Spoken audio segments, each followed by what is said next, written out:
بسم الله الرحمن الرحيم الحمد لله رب العالمين والصلاة والسلام على أشرف الأنبياء والمرسلين نبينا محمد وعلى آله وصحبه أجمعين أما بعد كتاب البيوع إلى باب الرهن وغيره പണയവും അതേപോലെയുള്ള ചില കാര്യങ്ങളുടെയും അധ്യായം എന്ന തലക്കെട്ട് കൊടുത്ത അധ്യായത്തിലെ ഹദീസുകളാണ് നാം വായിച്ചു വരുന്നത്.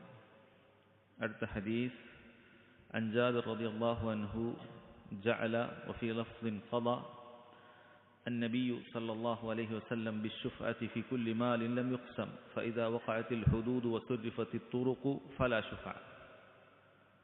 സഹോദരങ്ങളെ, ഈ ഹദീസ് റഹനുമായി ബന്ധപ്പെട്ടതല്ല, പണയുമായി ബന്ധപ്പെട്ടതല്ല. അദ്ദേഹം തലക്കെട്ടിൽ പറഞ്ഞതുപോലെ ബാബുർ റഹ്നി വഗൈരിഹി അതല്ലാത്തതുമായ ചില മസലകളുണ്ട് എന്ന് പറഞ്ഞതിൽപ്പെട്ടതാണ് ഈ ഹദീസ്. ഈ ഹദീസ് സഹോദരങ്ങളെ ഷുഫഅത്തുമായി ബന്ധപ്പെട്ടിട്ടുള്ളൊരു കാര്യമാണ്. ഷുഫഅത്ത് എന്ന് പറയുന്നത് ബൈഇലുള്ള കച്ചവടത്തിലുള്ള ഒരാൾക്ക് ദീൻ നൽകുന്ന ഒരു വിധിയാണ്. നബി സല്ലല്ലാഹു അലൈഹി വസല്ലം ഷുഫഅത്ത് വിധിച്ചിട്ടുണ്ട് എന്നാണ് പറഞ്ഞത്. എന്താണ് ഷുഫഅത്ത് എന്ന് പറയാം? ഫീ കുല്ലി മാലിൻ ലം യുഖ്സം, വേർതിരിക്കാതെ രണ്ടുപേർ ഒരുമിച്ച് ഉടമപ്പെടുത്തുന്നതായ വല്ല പ്രോപ്പർട്ടി ഉണ്ടെങ്കിൽ, ഭൂമിയോ മറ്റോ ഒക്കെ ഉണ്ടെങ്കിൽ അവിടെ ഷുഫഅത്ത് അനുവദിച്ചു എന്നാണ് പറയുന്നത്. ഉദാഹരണത്തിൽ മനസ്സിലാക്കാൻ സാധിക്കും. രണ്ടാളുകൾ കൂടിയിട്ട് അവർക്കൊരു 10 സെന്റ് ഭൂമിയുണ്ട് എന്ന് വിചാരിക്കുക. അപ്പോൾ ആ 10 സെന്റ് ഭൂമിക്ക് 1 കോടി രൂപയാണ്. രണ്ടുപേരും 50 ലക്ഷം രൂപ ഇട്ടിട്ട് വാങ്ങി വെച്ചൊരു 10 സെന്റ് ഭൂമിയാണ്. ഇവിടെ ഒരു വ്യക്തിക്ക് ഒരാളുടെ പെർമിഷൻ ഇല്ലാതെ അത് മറ്റൊരാൾക്ക് വിൽക്കാൻ അനുവാദമില്ല. അയാളുടെ ഷെയർ വിൽക്കാൻ അനുവാദമില്ല. അയാൾ പറയണം, എനിക്ക് 50 ലക്ഷം ഇപ്പോൾ ആവശ്യമുണ്ട്, ഞാനത് വേറൊരാൾക്ക് എൻ്റെ പകുതി, ഈ മൊത്തം പ്രോപ്പർട്ടിയുടെ പകുതി ഞാൻ എന്ത് ചെയ്യാണ്, അത് വിൽക്കുകയാണ് എന്ന് പറഞ്ഞ അയാൾക്ക് 50 ലക്ഷം കൈപ്പറ്റി മറ്റേയാളുടെ സമ്മതമില്ലാതെ അങ്ങനെ പോകാൻ അനുവാദമില്ല എന്നാണ്. അങ്ങനെ ചെയ്യുകയാണെങ്കിൽ, അങ്ങനെ ഒരു കച്ചവടം ഇയാൾ നടത്തിയിട്ടുണ്ടെങ്കിൽ കൂടെയുള്ള പാർട്ട്ണർക്ക്, അഥവാ ആദ്യമേ ഉള്ള ആ ഒന്നാമത്തെ പാർട്ട്ണർക്ക് അയാൾക്ക് എന്ത് ചെയ്യാം, ഇയാളിൽ നിന്നും ബലാത്കാരമായി, ബലപ്രയോഗത്തോടുകൂടി തന്നെ, അഥവാ അതിന് അനുവാദം കൊടുക്കുന്നുണ്ട്, കോടതി അതിൽ ഇടപെടും. 50 ലക്ഷം കൊടുത്തിട്ട് ഇയാൾക്ക് എന്ത് ചെയ്യാം, ഈ പൂർണ്ണമായ 1 കോടി രൂപയുടെ പൂർണ്ണമായ 10 സെന്റ് പ്രോപ്പർട്ടി ഈ ഒരാൾക്ക് തന്നെ അവകാശം വെക്കാവുന്നതാണ്.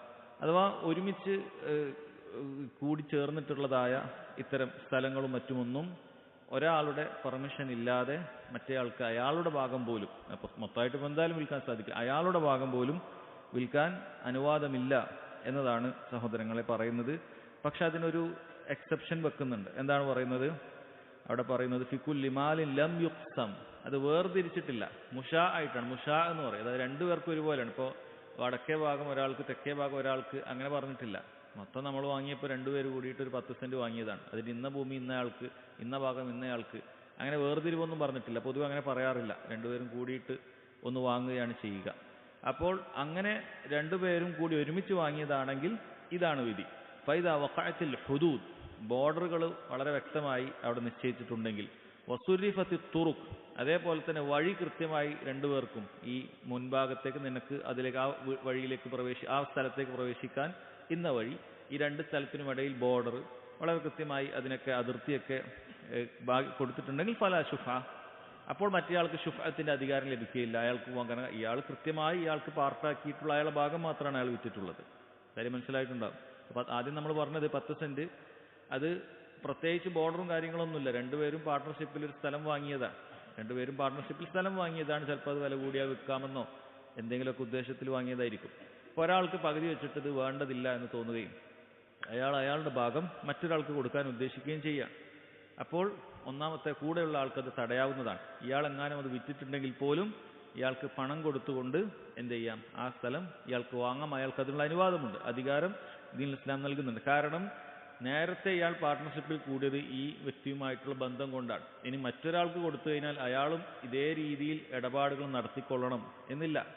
അതാണ് ഇതിന്റെ പ്രധാനപ്പെട്ട കാര്യം. അതുകൊണ്ട് തന്നെ ആ കൂടെയുള്ള പാർട്ട്ണർക്ക് അയാൾക്കൊരു പ്രയാസം ഉണ്ടാകാൻ സാധ്യതയുണ്ട്. ഇയാൾ മറ്റൊരാൾക്ക്, ഏതെങ്കിലും ഒരാൾക്ക് ആ ഭാഗം കൊടുത്തു കഴിഞ്ഞാൽ ഒരു പ്രയാസം ഉണ്ടാകാൻ സാധ്യതയുണ്ട്. അങ്ങനെ കൊടുക്കാൻ പാടില്ല. അതുകൊണ്ട് നബി സല്ലല്ലാഹു അലൈഹി വസല്ലം അവിടെ ഷുഫഅത്ത് വിധിച്ചിരിക്കുന്നു എന്നാണ് പറഞ്ഞത്. ആ ഒരു ഹക്കിന് പറയുന്ന കാര്യമാണ്. അഥവാ ഇന്തിസാഉ ഹിസ്സത്തി ശരീക്കി ഇദാ ബാഅഹ അലൽ ഗൈർ എന്നാണ് ഷുഫഅത്തിന് പണ്ഡിതന്മാർ അതിന് തരീഫ് നിർവചനം പറഞ്ഞത്, ഇൻതിസാഉ ഹിസ്സത്തി ശരീക്കി ഇദാ ബാഅഹ അലൽ ഗൈർ, മറ്റൊരാൾക്ക് കൂടെയുള്ള പാർട്ട്ണർ വിറ്റ് കഴിഞ്ഞാൽ അയാളുടെ ഓഹരി അതിനെ ഊരിയെടുക്കൽ, ആ ഓഹരിയെ നമ്മൾ പിടിച്ചെടുക്കൽ, ഇതാണ് അതുകൊണ്ട് ഉദ്ദേശിക്കുന്നത് എന്നാണ്. ഇതൊക്കെ നമുക്കറിയുന്നത് പോലെ തന്നെ ഇസ്ലാമിക ഭരണകൂടമുള്ള സ്ഥലത്താണ് നമുക്ക് ഈ ഹക്ക് ലഭിക്കുകയുള്ളൂ. നാട്ടിൽ ശരിയാ നിയമം മുസ്ലിമീങ്ങൾക്ക് ഇത്തരം കാര്യങ്ങളിലൊക്കെ അനുവാദം നൽകിയിട്ടുണ്ടെങ്കിൽ ഇവിടെ അവർക്കത് ലഭിക്കുന്നതായിരിക്കും. അതല്ലെങ്കിൽ നമുക്കറിയാവുന്നത് പോലെ തന്നെ ഇത് ചിലപ്പോൾ അത് നടന്നു കൊള്ളണമെന്നില്ല. ദീനിൻ്റെ നിയമം ഇങ്ങനെയാണ്. അതുകൊണ്ട് മുസ്ലിമീങ്ങൾ അങ്ങനെ കൂട്ട് കച്ചവടം അല്ലെങ്കിൽ കൂട്ട് രൂപത്തിൽ ഇങ്ങനെ സ്ഥലമൊക്കെ മറ്റു വാങ്ങിയിട്ടുണ്ടെങ്കിൽ അവരറിയേണ്ട കാര്യം, മറ്റേ ആൾക്ക് താല്പര്യമില്ലാതെ നീ എന്ത് ചെയ്യാൻ പാടില്ല, ഇത് വേറൊരാൾക്ക് നിന്റെ ഓഹരി മാത്രമായി വിൽക്കാൻ പാടില്ല. എന്നാൽ ബോർഡർ കൃത്യമായി ആക്കി 2 പേർക്ക് 2 സ്ഥലമൊക്കെ ആക്കിയിട്ടുണ്ട്. ഒരുമിച്ചാണ് 10 സെന്റ് കിടക്കുന്നുണ്ട്, പക്ഷേ ഇന്ന ഭാഗം 5 സെന്റ് വളരെ കൃത്യമായി ഭാഗിച്ചിട്ടുണ്ട്. അത് 2-നും 2 വഴി തന്നെ ഉണ്ട്. അതല്ലെങ്കിൽ എന്ത് ചെയ്യാണ്, മുന്നത്തെ ഒരാൾ വിറ്റാൽ ബാക്കിലത്തെ വഴി ഉണ്ടാവില്ല അല്ലേ. മുന്നിലെ ഭാഗം അയാൾ വിറ്റ് കഴിഞ്ഞു, 50 സെന്റ് അല്ല 5 സെന്റ് അയാൾ വിറ്റ് കഴിഞ്ഞു, പുറകത്തെ ആക്കിന് വേറെ വഴിയില്ല, ഇയാൾ മുന്നിലേക്ക് കിട്ടിയ ആക്കിന് വേറെ വഴിയില്ല. അപ്പം അങ്ങനെയുള്ളൊരവസ്ഥയിൽ ഇയാൾക്ക് ഇയാളുടെ ഓഹരി മാത്രമായിട്ട് എന്ത് ചെയ്യാൻ പറ്റൂല, വെക്കാൻ പറ്റുകയില്ല. അതിന് പ്രത്യേക വഴി അയാൾക്ക് ആദ്യമേ നിശ്ചയിക്കപ്പെട്ട് അതിന് പ്രത്യേക ബോർഡറൊക്കെ നിശ്ചയിക്കപ്പെട്ടാണെങ്കിൽ അത് വെക്കാം എന്നാണ് സഹോദരങ്ങൾ പറയുന്നത്. ഇനി ഇത് ഭൂമിയിൽ മാത്രമാണോ അതല്ല മറ്റു വിഷയങ്ങൾ, അത് 2 ആളുകൾ കൂടിയിട്ട് ചിലപ്പോൾ വേറെ എന്തെങ്കിലുമൊക്കെ വസ്തുവൊക്കെ വാങ്ങുമല്ലോ, അപ്പം അതിലൊക്കെ ഇത് ബാധകമാണോ? പണ്ഡിതന്മാർക്കുള്ള അഭിപ്രായ വ്യത്യാസമുണ്ട്. ഷെയ്ഖ് ഉസൈമിൻ റഹിമഹുല്ലാഹ് അദ്ദേഹം പറയുന്നത് അത് സാധിക്കും, അനുവദിക്കപ്പെടുമെന്നാണ്. ഉദാഹരണത്തിന് ഒരാൾ കാറ് വാങ്ങുകയാണ്, ഒരു 10 ലക്ഷം റുപ്യയുടെ കാറ്. അപ്പോൾ 2 ആളുകൾ കൂടിയിട്ടാണ് വാങ്ങുന്നത്. നമ്മൾ 2 പേരും, കുറച്ച് ഞാൻ ഓടിക്കും കുറച്ച് നീ ഓടിക്കും, 2 പേരും 5 ലക്ഷം രൂപ ഇട്ടിട്ട് ഒരു കാറ് വാങ്ങിയിരിക്കുകയാണ്. ഇടയ്ക്ക് വെച്ചിട്ട് ഒരാൾ പറഞ്ഞു എനിക്ക് ഈ കാറിൻ്റെ ആവശ്യമില്ല, ഞാൻ ഈ 5 ലക്ഷം വാങ്ങിയിട്ട് വേറൊരാൾക്ക് ഇത് കൊടുക്കുകയാണ്. അങ്ങനെ കൊടുക്കാൻ പാടില്ല. കാരണം ആദ്യത്തെ ആളുമായിട്ടുള്ള ബന്ധം കൊണ്ട് നമുക്ക് അഡ്ജസ്റ്റ് ചെയ്ത് പോകാൻ പറ്റും എന്ന നിലക്കാണ് അവർ ആ ഒരു ഇത്തിഫാക്കിലെത്തിയത്. അടുത്ത ആൾ ചിലപ്പോൾ അങ്ങനെ ആയിക്കൊള്ളുന്നില്ല, ചിലപ്പോൾ അയാൾ പറയും വേറെ എന്തെങ്കിലുമൊക്കെ പ്രശ്നങ്ങളൊക്കെ ഉണ്ടാവാൻ സാധിക്കും. കാരണം ഇത് 2 പേരും ഒരുമിച്ചിട്ടുള്ള കാര്യമാണ്. അപ്പം അങ്ങനെ ബന്ധമുള്ള പരസ്പരം എന്താ പറയുക ബുദ്ധിമുട്ട് ആക്കാത്ത ആളുകൾ മാത്രമായിരിക്കണം ചെയ്യേണ്ടത്. അപ്പോൾ മറ്റേ ആൾക്ക് അങ്ങനെ ഒരു അവസരം നഷ്ടപ്പെടുകയാണ്. അതുകൊണ്ട് തന്നെ അങ്ങനെ ഇയാൾ കാറിൻ്റെ 5 ലക്ഷം കൊടുത്തിട്ട് ഇതാക്കിയാൽ പോലും മറ്റേ ആൾക്ക് എന്ത് ചെയ്യാം, അയാൾക്ക് ആ 5 ലക്ഷം കൊടുത്തിട്ട് നിനക്കില്ലേ മുഴുവൻ കാർ ഞാൻ എടുത്തിരിക്കുന്നു എന്ന് പറഞ്ഞിട്ട് അയാൾക്ക് ചെയ്യാവുന്നതാണ്. ഇതാണ് സഹോദരങ്ങളെ ഈ വിഷയത്തിൽ വന്നിട്ടുള്ള ഹദീസ്. അടുത്ത ഹദീസ് വഖഫുമായി ബന്ധപ്പെട്ടിട്ടുള്ള കാര്യമാണ്. ഇതും വഗൈരിഹി എന്ന് പറഞ്ഞ ആ ഇനങ്ങളാണ്. അഥവാ എല്ലാം റഹ്ന് മാത്രം, പണയവസ്തു മാത്രം ഉള്ളതല്ല, വഖഫുമായി ബന്ധപ്പെട്ടിട്ടുള്ള ഒരു വിഷയം അറിയിക്കുന്ന ഒരു ഹദീസാണിത്. അനി ഇബ്നു ഉമർ റളിയല്ലാഹു അൻഹുമ, ഇബ്നു ഉമർ റളിയല്ലാഹു അൻഹുമയാണ് ഈ ഹദീസ് റിവായത്ത് ചെയ്യുന്നത്. അദ്ദേഹം പറയുന്നു, ഖാല അസാബ ഉമറു അർളൻ ബിഖൈബർ, ഉമർ റളിയല്ലാഹു അൻഹുവിന് ഖൈബറിൽ ഒരു ഭൂമി ലഭിച്ചിട്ടുണ്ടായിരുന്നു. ഫഅത നബിയ സല്ലല്ലാഹു അലൈഹി വസല്ലം യസ്തമിറുഹു ഫീഹ, അതിൻ്റെ വിഷയത്തിലൊരു കൂടിയാലോചന നടത്തുന്നതിന് വേണ്ടിയിട്ട് ഉമർ റളിയല്ലാഹു അൻഹു നബി സല്ലല്ലാഹു അലൈഹി വസല്ലമയുടെ അടുക്കലേക്ക് എത്തി. ഫഖാൽ യാ റസൂലല്ലാഹ്, അല്ലാഹുവിൻ്റെ റസൂലേ, ഇന്നി അസബ്തു അർളൻ ബിഖൈബർ ലം ഉസിബ് മാലൻ ഖത്തു അൻഫസ് ലം ഉസിബ് മാലൻ ഖത്തു അൻഫസ ഇൻദി മിൻഹു. അള്ളാഹിൻ്റെ റസൂലെ, എനിക്ക് ഖൈബറിൽ ഒരു ഭൂമി ലഭിച്ചിട്ടുണ്ടല്ലോ, എനിക്ക് ഇത്രയും വില കൂടിയ വേറെ ഭൂമി എനിക്കില്ല, ഇങ്ങനൊരു ഭൂമി എൻ്റെ കയ്യിലുണ്ട്. ഫമാ തഅ്മുറുനി ബിഹി, ഇതെന്ത് ചെയ്യാനാണ് താങ്കൾ എന്നോട് പറയുന്നത്? ഇതിങ്ങനെ ഞാൻ എൻ്റെ വസ്തുവായി വെക്കണോ അല്ല വേറെ എന്തെങ്കിലുമൊക്കെ നല്ല കാര്യം ചെയ്യേണ്ടതുണ്ടോ എന്നൊരു കൂടിയാലോചനയ്ക്ക് വരികയാണ്. ഖാല, നബി സല്ലല്ലാഹു അലൈഹി വസല്ലം പറഞ്ഞു, ഇൻ ശിഅ്തി ഹബസ്ത അസ്ലഹ വതസദ്ദഖ്ത ബിഹ, നീ അതിൻ്റെ അടിസ്ഥാനപരമായ അവകാശം അതവിടെ പിടിച്ചു വെച്ചിട്ട് അത് സദഖയായിട്ട് കൊടുക്കുകയാണെങ്കിൽ അത് നല്ലതാണ് എന്നാണ്. അഥവാ വഖഫ് അങ്ങനെയാണ്. വഖഫ് എന്ന് പറയുന്നത് മറ്റൊരാൾക്ക് വിൽക്കാനോ അതല്ലെങ്കിൽ അനന്തരം പോവുകയോ ഒന്നുമില്ല. അതെപ്പോഴും ഒരാളുടെയും പേരിൽ ഉണ്ടാവുകയില്ല, അതങ്ങനെ തന്നെ നിൽക്കും. അതാണ് ഹബസ്ത അസ്ലഹ, അതിൻ്റെ അസ്ല അവിടെ ഉണ്ടാകും. അത് കൈമാറ്റം ചെയ്യാൻപ്പെടാൻ ക്രയവിക്രയങ്ങൾക്ക് പാത്രമാവുകയില്ല, മറിച്ച് അതവിടെ ഉണ്ടാവും. വതസദ്ദഖ്ത ബിഹ, അതുകൊണ്ട് എന്ത് ചെയ്യുക, അതുകൊണ്ട് കിട്ടുന്ന ഓഹരി വരുമാനങ്ങൾ എന്താ ഉള്ളത്, ഇത് അള്ളാഹുവിൻ്റെ മാർഗത്തിൽ ചിലവഴിക്കാം. ഇൻഷാ അല്ലാഹ് വിശദീകരണം പറയുന്നുണ്ട്, അത് പറഞ്ഞു കൊടുത്തു. ഖാല, അങ്ങനെ ഉമർ അള്ളാഹുവിനെ കുറിച്ച് പറയണം. ഫതസദ്ദഖ ബിഹ ഉമർ, ഇബ്നു ഉമറാണ് ഹദീസ് റിവായത്ത് ചെയ്യുന്നത്. ഫതസദ്ദഖ ബിഹ ഉമർ, ഉമർ റളിയല്ലാഹു അൻഹു അത് സദഖയായി കൊടുത്തു. ഗൈറ അന്നഹു ലാ യുബാഉ അസ്ലുഹ വലാ യൂറസു വലാ യൂഹബ്, അതിന് ചില ഷർത്തുകളാണ് ഉമർ റളിയല്ലാഹു വെച്ച ഷർത്തുകൾ, അത് വഖഫിൻ്റെ ഷർത്തുകളാണ്. എന്താണ്? അത് വിൽക്കപ്പെടാൻ പാടില്ല, അത് അനന്തരം എടുക്കപ്പെടാൻ പാടില്ല, അത് സമ്മാനമായി മറ്റൊരാൾക്ക് നൽകാനും പാടില്ല. ഖാല ഫതസദ്ദഖ ബിഹ ഉമറു ഫിൽ ഫുഖറാഇ വഫിൽ ഖുർബാ വഫിൽ റിഖാബി വഫി സബീലില്ലാഹി വബിൻ സബീലി വസ്സൈഫി. ഉമർ അള്ളാഹുവിന് അത് പല ആളുകൾക്കായിട്ടത് അദ്ദേഹം അങ്ങനെ എഴുതിയിട്ടുണ്ടായിരുന്നു, ആർക്കൊക്കെ ഇതിൽ നിന്ന് വരുമാനം പോകണം. അദ്ദേഹം ഫുഖറാക്കൾക്ക്, അതേപോലെ അടുപ്പക്കാരായ കുർബ അടുത്ത ആളുകൾക്ക്, അതേപോലെ തന്നെ റിഖാബിന് അടിമമോചനത്തിന് അത് ഉപയോഗിക്കാം, അള്ളാഹുവിൻ്റെ മാർഗത്തിൽ ജിഹാദിന് വേണ്ടി അത് ഉപയോഗിക്കാം. വബിന് സബീൽ വഴിയാത്ര അഥവാ യാത്ര മുട്ടിപ്പോയ ആളുകളുണ്ടെങ്കിൽ അവർക്ക് അതിൽ കൊടുക്കുക. അത് സക്കാത്തിൻ്റെ ഓഹരിയിൽപ്പെടുന്ന ആളുകളാണ് ഇതിലധികവും. വൽദൈഫ് അതേപോലെ ഒരു നാട്ടിലേക്ക് വന്ന അതിഥികളായിട്ട് വരുന്ന ആളുകൾക്കും ഉപയോഗിക്കാം. പിന്നീട് അതിൻ്റെ ചില ക്ലോസുകൾ വെക്കാൻ, ലാ ജുനാഹ അലാ മൻ വലിയഹ അൻ യഅകുല മിൻഹാ ബിൽ മഅറൂഫ്. അത് നോക്കുന്ന ഒരു ആളുണ്ടാവും, ഈ കാര്യങ്ങൾ വഖഫ് നോക്കാൻ ഒരാളുണ്ടാക്കുക, വലിയ എന്ന് പറയുന്നത്. അയാൾക്ക് വേണമെങ്കിൽ അതിൽ നിന്നുള്ള എന്തെങ്കിലുമൊക്കെ ഭക്ഷ്യയോഗ്യമായ കാര്യങ്ങൾ മാന്യമായ നിലക്ക് കഴിക്കുന്നതിൽ വിരോധമൊന്നുമില്ല, കുറ്റമൊന്നുമില്ല. ഔ യുത്ഇമ സദീഖൻ ഗൈറ മുതമവ്വിലിൻ ഫീഹി. സമ്പാദ്യം സ്വന്തം പോക്കറ്റിലാക്കുന്ന അങ്ങനൊന്നും സ്വഭാവം ഇല്ലാത്ത മറ്റൊരാൾക്ക് അത് കൊടുക്കുന്നത് കൊണ്ടും എന്തില്ല, കുഴപ്പമില്ല. ഫീ ലഫ്സിൻ ഗൈറ മുതഅസ്സിരിൻ മാല. റിവായത്തിൽ അത് മറ്റൊരു നിലക്കാണ് വന്നിട്ടുള്ളത്. അത് സ്വന്തം പോക്കറ്റിലേക്ക് എടുത്തു വെക്കുന്ന അങ്ങനെ ഒരാൾക്ക്, അവനവൻ്റെ ഉപയോഗത്തിന് മാത്രം ഉപയോഗിക്കുന്ന അതല്ലാത്ത ഒരാൾക്ക് കൊടുക്കുന്നതിലും തെറ്റില്ല എന്നാണ് പറയുന്നത്. സഹോദരങ്ങളെ, നാം പറഞ്ഞതുപോലെ ഈ വിഷയം വഖഫുമായി ബന്ധപ്പെട്ടിട്ടുള്ള ഒരു കാര്യമാണ്. എന്താണ് വഖഫ് എന്ന് പറയുന്നത്? പണ്ഡിതന്മാർ പറയുന്നു, വഹു അൻ യൂഖിഫൽ ഇൻസാനു ഷൈ. ഒരു മനുഷ്യൻ ഒരു കാര്യം അവിടെ നിർത്തുകയാണ്, അത് നിർത്തുകയാണ്. വയഹ്ബിസഹു, അത് അവിടെ പിടിച്ചു വെക്കും. വയുസബ്ബില മൻഫഅതഹു വയുത്ലിഖഹ, എന്നിട്ട് അതിൻ്റെ ഉപകാരം മാത്രം എന്ത് ചെയ്യും, അത് ഇങ്ങനെ ആളുകൾക്ക് കൊടുക്കും. ആ വസ്തു അവിടെ നിൽക്കും എന്ന് പറഞ്ഞാൽ വസ്തു ഒരാൾക്കും അവിടെ നിന്ന് എന്ത് ചെയ്യാൻ പറ്റൂല, അത് വിൽക്കാനോ മറ്റെന്തെങ്കിലുമൊക്കെ ക്രയവിക്രയം ചെയ്യാനോ പറ്റുകയില്ല, അത് അവിടെ തന്നെ ഉണ്ടാകും. ഉദാഹരണത്തിന് ഒരാളൊരു ഭൂമി, അയാളുടെ വീട്ടിൽ അയാളുടെ കയ്യിലുള്ളൊരു ഭൂമി 1 ഏക്കറാണ്, അതിൽ പല കൃഷിയുണ്ട്. അയാൾ പറഞ്ഞ് ഞാനിത് അള്ളാഹിൻ്റെ മാർഗത്തിൽ വഖഫ് ചെയ്യാണ് എന്ന് പറഞ്ഞാൽ അയാൾക്ക് മറ്റൊരാൾക്ക്, കുടുംബക്കാർക്കോ മക്കൾക്കോ ആർക്കും തന്നെ അത് വിൽക്കാനൊന്നും പറ്റൂല, അത് അവിടെ തന്നെ ഉണ്ടാകും. പിന്നീട് അയാൾ എന്താണോ എഴുതി വെക്കുന്നത്, ഇത് ആർക്ക് കൊടുക്കണം, അതൊക്കെ അയാൾ എഴുതി വെക്കണം. വഖഫ് ഇന്നതാണ്, ഇന്ന് മസ്ജിദിന് കൊടുക്കാൻ, ഇന്ന് മദ്രസക്ക് കൊടുക്കാനാണ്, ഇന്ന് മർക്കസിന് കൊടുക്കാനാണ് എന്ന് പറഞ്ഞിട്ട് അയാൾ എഴുതി. അല്ലെങ്കിൽ ഇന്ന ആളുകൾക്കൊക്കെ കൊടുക്കണം, ഈ നാട്ടിൽ വരുന്ന സാധുക്കൾക്ക് കൊടുക്കണം, ഈ മഹലിലുള്ള പാവപ്പെട്ടവർക്ക് കൊടുക്കണം, അല്ലെങ്കിൽ അങ്ങനെ കല്യാണം കഴിക്കുന്നതിന് വേണ്ടിയിട്ട് സാധുക്കൾക്ക് കൊടുക്കണം, ഇങ്ങനെ എന്തെങ്കിലുമൊക്കെ അയാൾ എഴുതി വെച്ചിട്ടുണ്ടെങ്കിൽ അതനുസരിച്ചിട്ട് അതിനേൽപ്പിച്ച ആളുകൾ അത് ചെയ്യുക എന്നുള്ളതാണ് സഹോദരങ്ങളെ ചെയ്യുക. അതിനാണ് വഖഫ് എന്ന് പറയുന്നത്. പണ്ഡിതന്മാർ പറയുന്നത് വഹാദ അവ്വലു വഖ്ഫിൻ ഫിൽ ഇസ്ലാം, ഇസ്ലാമിലെ ആദ്യത്തെ വഖഫ് ഇതായിരുന്നു എന്നാണ്. ഉമർ അള്ളാഹുവിനാണ് ഇസ്ലാമിലെ ആദ്യത്തെ വഖഫ് ഉണ്ടായത് എന്നാണ്.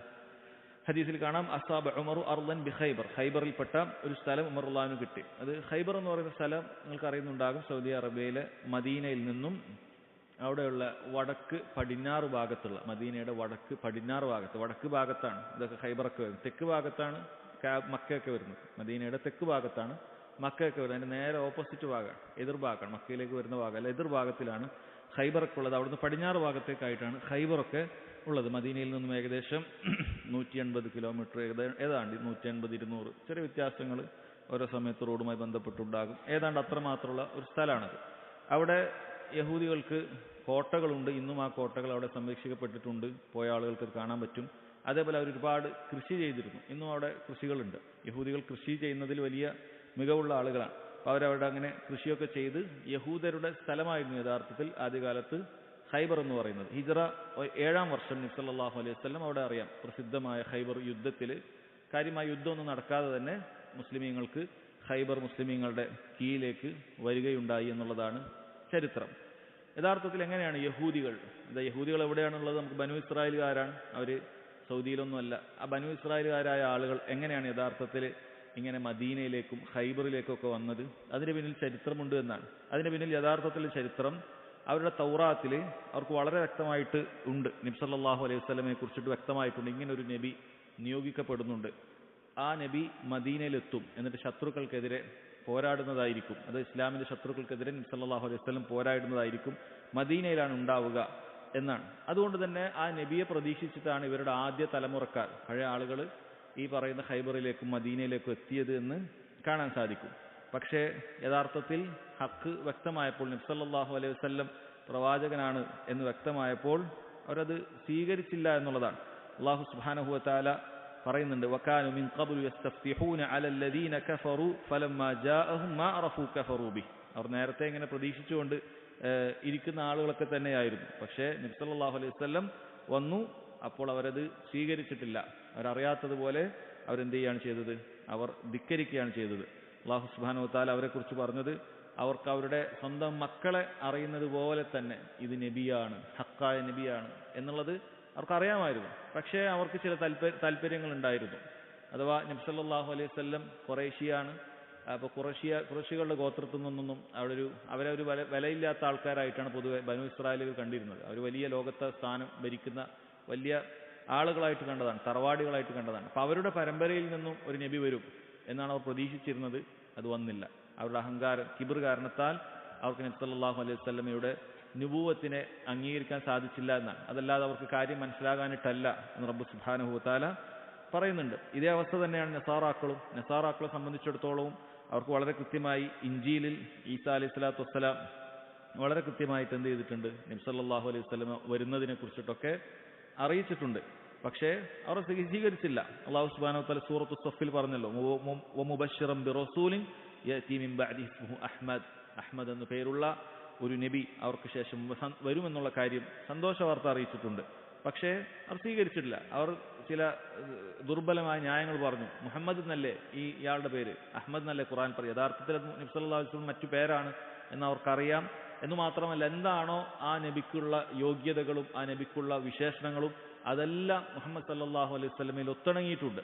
പക്ഷേ അവരെന്ത് ചെയ്തിട്ടില്ല, സ്വീകരിച്ചിട്ടില്ല. അല്ലാഹു തആല പറഞ്ഞല്ലോ, അല്ലദീന യത്തബിഊന റസൂല നബിയ്യൽ ഉമ്മിയ അല്ലദീ യജിദൂനഹു മക്തൂബൻ ഇൻദഹും ഫിത്തൗറാത്തി വൽ ഇൻജീൽ യഅ്മുറുഹും ബിൽ മഅറൂഫി വയൻഹാഹും അനിൽ മുൻകരി വയുഹില്ലു ലഹും അത്വയ്യിബാത്ത് വയുഹർരിമു അലൈഹിമുൽ ഖബായിസ്. ഇങ്ങനെയുള്ള നബി സല്ലല്ലാഹു അലൈഹി വസല്ലമയെ കുറിച്ച് ഒരുപാട് കാര്യങ്ങൾ പറഞ്ഞു കൊടുത്തിട്ടുണ്ടായിരുന്നു. നന്മ കൽപ്പിക്കുന്ന, തിന്മ വിരോധിക്കുന്ന, ത്വയ്യിബായ വിശിഷ്ടങ്ങളായ കാര്യങ്ങളെല്ലാം അനുവദിക്കുന്ന, എല്ലാ മ്ലേച്ഛ കാര്യങ്ങളെയും വിലക്കുന്നതായ ഒരു നബി അവർക്ക് വരാനുണ്ട്. യജിദൂനഹു മക്തൂബൻ ഇൻദഹും ഫിത്തൗറാത്തി വൽ ഇൻജീൽ. തൗറാത്തിലും ഇൻജീലിലൊക്കെ അത് വളരെ വ്യക്തമായി രേഖപ്പെടുത്തിയിട്ടുണ്ട് എന്ന് അല്ലാഹു സുബ്ഹാനഹു വ തആല പറയുന്നുണ്ട്.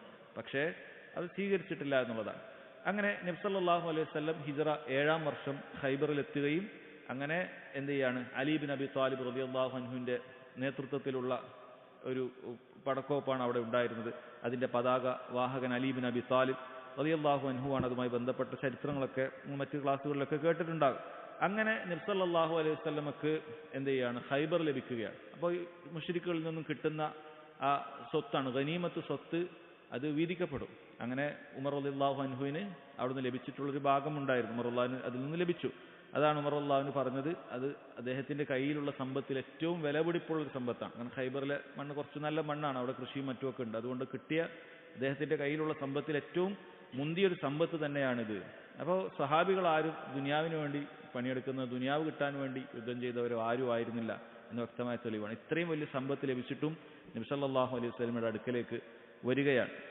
യസ്തഅ്മിറു എന്ന് പറഞ്ഞാൽ യഖുദു അംറഹു ബിൽ മശൂറ, ഷൂറ ചെയ്യാൻ വേണ്ടി, കാര്യങ്ങളിൽ ഷൂറ ചെയ്യാൻ വേണ്ടി ഉമർ ബിൻ ഖത്താബ് റളിയല്ലാഹു അൻഹു പറയാണ്. ഇബ്നു ഉസൈമിൻ റഹിമഹുല്ലാഹ് പറയാൻ, വഉമർ റളിയല്ലാഹു അൻഹു അലാ സദാദി റഅയിഹി വറജാഹതി അഖ്ലിഹി കാന ലാ യസ്തഗ്നി അനിൽ മുശാവറ. ഉമർ റളിയല്ലാഹു അൻഹുവിന്റെ അഭിപ്രായം എന്ന് പറഞ്ഞാൽ വളരെ ഷാർപ്പായിട്ടുള്ള അഭിപ്രായമാണ്. അത്രയും ബുദ്ധി, കൂർമ്മ ബുദ്ധിയൊക്കെ ഉള്ള ആളാണ്. പക്ഷെ അങ്ങനെ ആയിട്ട് പോലും കാന ലാ യസ്തഗ്നി അനിൽ മുശാവറ ചെയ്യുന്നതിൽ നിന്നും അദ്ദേഹം ധന്യനായിരുന്നില്ല. അഥവാ എനിക്ക് ഇത്ര ബുദ്ധിയുണ്ട്, നന്നായി ചിന്തിക്കാൻ പറ്റുമല്ലോ, എനിക്ക് എന്ത് ചെയ്യണമെന്നറിയാം എന്നൊരു ചിന്ത അദ്ദേഹത്തിന് ഉണ്ടായിരുന്നില്ല. നബി സല്ലല്ലാഹു അലൈഹി വസല്ലമയുടെ അടുക്കലേക്ക് വന്നിട്ട് ഇതെന്താ ചെയ്യേണ്ടത് എന്നൊരു മുശാവറ സഹോദരങ്ങൾ ചെയ്യാൻ, ഇത് വലിയ പാടാണ്. അവസാനം ഫവായിദിൽ ഇബ്നു ഉസൈമിൻ റഹിമഹുല്ലാഹ് അതുമായി ബന്ധപ്പെട്ട് പറയുന്നത് ഇൻഷാ അല്ലാഹ് വായിക്കാം. അങ്ങനെ ഉമർ റളിയല്ലാഹു അവിടെ വരുന്നു. മറ്റു സഹാബികളൊക്കെ ഇങ്ങനെയാണ്, അവർക്ക് ഇങ്ങനെയുള്ള വലിയ വലിയ കാര്യങ്ങൾ ചെയ്യുമ്പോൾ ഇത് മൊത്തമായിട്ട് വഖഫ് ചെയ്യാൻ പോവുകയാണ്. അപ്പോൾ അത് ചെയ്യണോ വേണ്ടേ, എന്താണ് ഉപകാരം എന്നൊക്കെ അറിയേണ്ടതുണ്ട്. നബി സല്ലല്ലാഹു അലൈഹി വസല്ലമയുടെ അടുക്കലേക്ക് എത്തി. നബി സല്ലല്ലാഹു അലൈഹി വസല്ലം വളരെ കൃത്യമായി പറഞ്ഞു കൊടുത്തു, ഇൻശിഅതി ഹബസ്ത അസ്ലഹ വതസദ്ദഖ്ത ബിഹ, നീ വേണമെങ്കിൽ എന്ത് ചെയ്യുക, അതിനെ വഖഫ് ചെയ്യുക എന്ന് പറഞ്ഞാൽ, തസദ്ദഖ്ത ഹബസ്ത അസ്ലഹ എന്ന് പറഞ്ഞാൽ ഔഖഫ്തഹ, നിനക്ക് വേണമെങ്കിൽ അതിനെ വഖഫ് ചെയ്യാം എന്ന് പറഞ്ഞാൽ അത് വഖഫ് ചെയ്തു. അത് മറ്റ് ക്രയവിക്രയങ്ങൾ പിന്നെ ചെയ്യാൻ പറ്റൂല, വഖഫ് ചെയ്ത ആൾക്ക് പോലും പറ്റൂല. അതാണ് വഖഫ് അള്ളാഹിന്റെ മാർഗ്ഗത്തിൽ ചെയ്താൽ പിന്നെ തിരിച്ചെടുക്കുന്ന പരിപാടിയില്ല.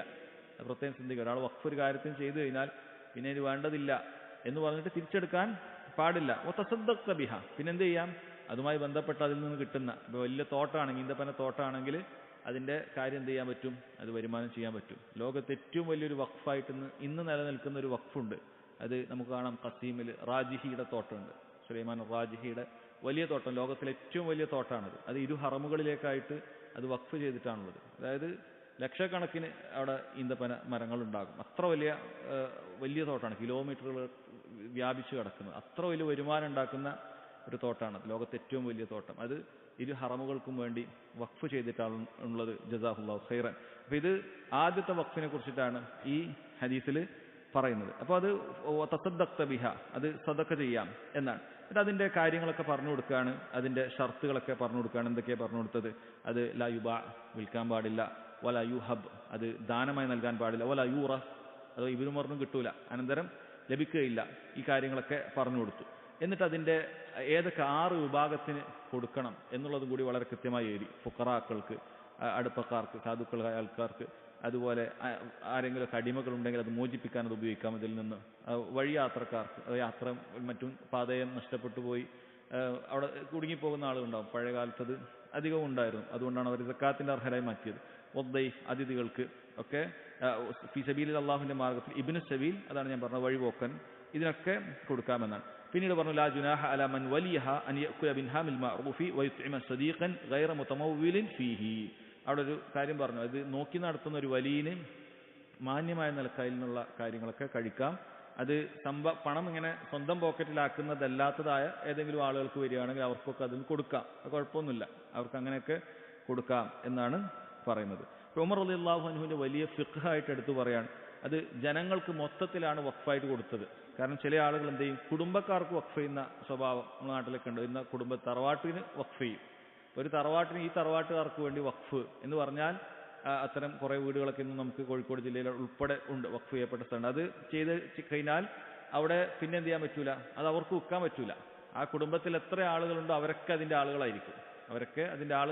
അവർക്ക് അതിൽ നിന്ന് കിട്ടുന്ന വല്ല വരുമാനമോ മറ്റോ ഉണ്ടെങ്കിൽ ആ കുടുംബത്തിന് ഉപയോഗിക്കാം. അല്ലെങ്കിൽ ആർക്കാണോ എഴുതിയിട്ടുള്ളത്, പാവങ്ങൾക്കാണോ എന്താണോ എഴുതിയിട്ടുള്ളത്, അത് ഉപയോഗിക്കാം. അതായത് ചില ആളുകൾ അതുകൊണ്ട് ഉദ്ദേശിക്കുന്ന അവരുടെ തറവാട് അത് അതേപോലെ തന്നെ നിലനിൽക്കും, അല്ലെങ്കിൽ എന്നും അത് ഉണ്ടാവും, അത് പൊളിച്ചു കളയാതെ ആ രൂപത്തിൽ എന്നും ഉണ്ടാകണം എന്ന ആഗ്രഹത്തിൽ ചെയ്യണം. പക്ഷെ അതിനേക്കാളും വലിയ ഫായ്ദ എന്താണ്?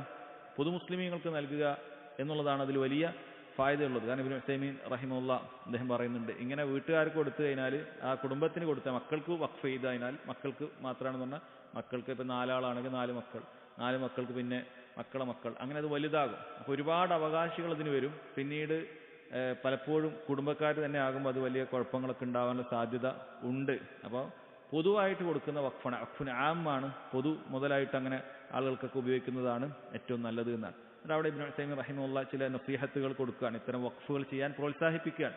അത് അവസാനം ആ ഒരു നല്ല ധനമുള്ള സമയത്ത് തന്നെ ഇങ്ങനെയുള്ള വഖഫുകളൊക്കെ നമ്മൾ ചെയ്യാൻ ശ്രദ്ധിക്കേണ്ടതുണ്ട്. കാരണം അത് വലിയ ഉപകരിക്കുന്ന കാര്യമാണ്, വലിയ ഉപകാരമുണ്ടാകുന്ന കാര്യമാണ്. നബി സല്ലല്ലാഹു അലൈഹി വസല്ലം പറഞ്ഞല്ലോ, അവിടത്തോട് ഒരിക്കൽ ചോദിക്കപ്പെട്ടു, യാ റസൂലല്ലാഹ് അയ്യു സദഖത്തി അഅ്ലമു അജ്റ, ഏറ്റവും നല്ല പ്രതിഫലം കിട്ടുന്ന സദഖ ഏതാണ് എന്ന് സഹാബികൾ ചോദിച്ചു.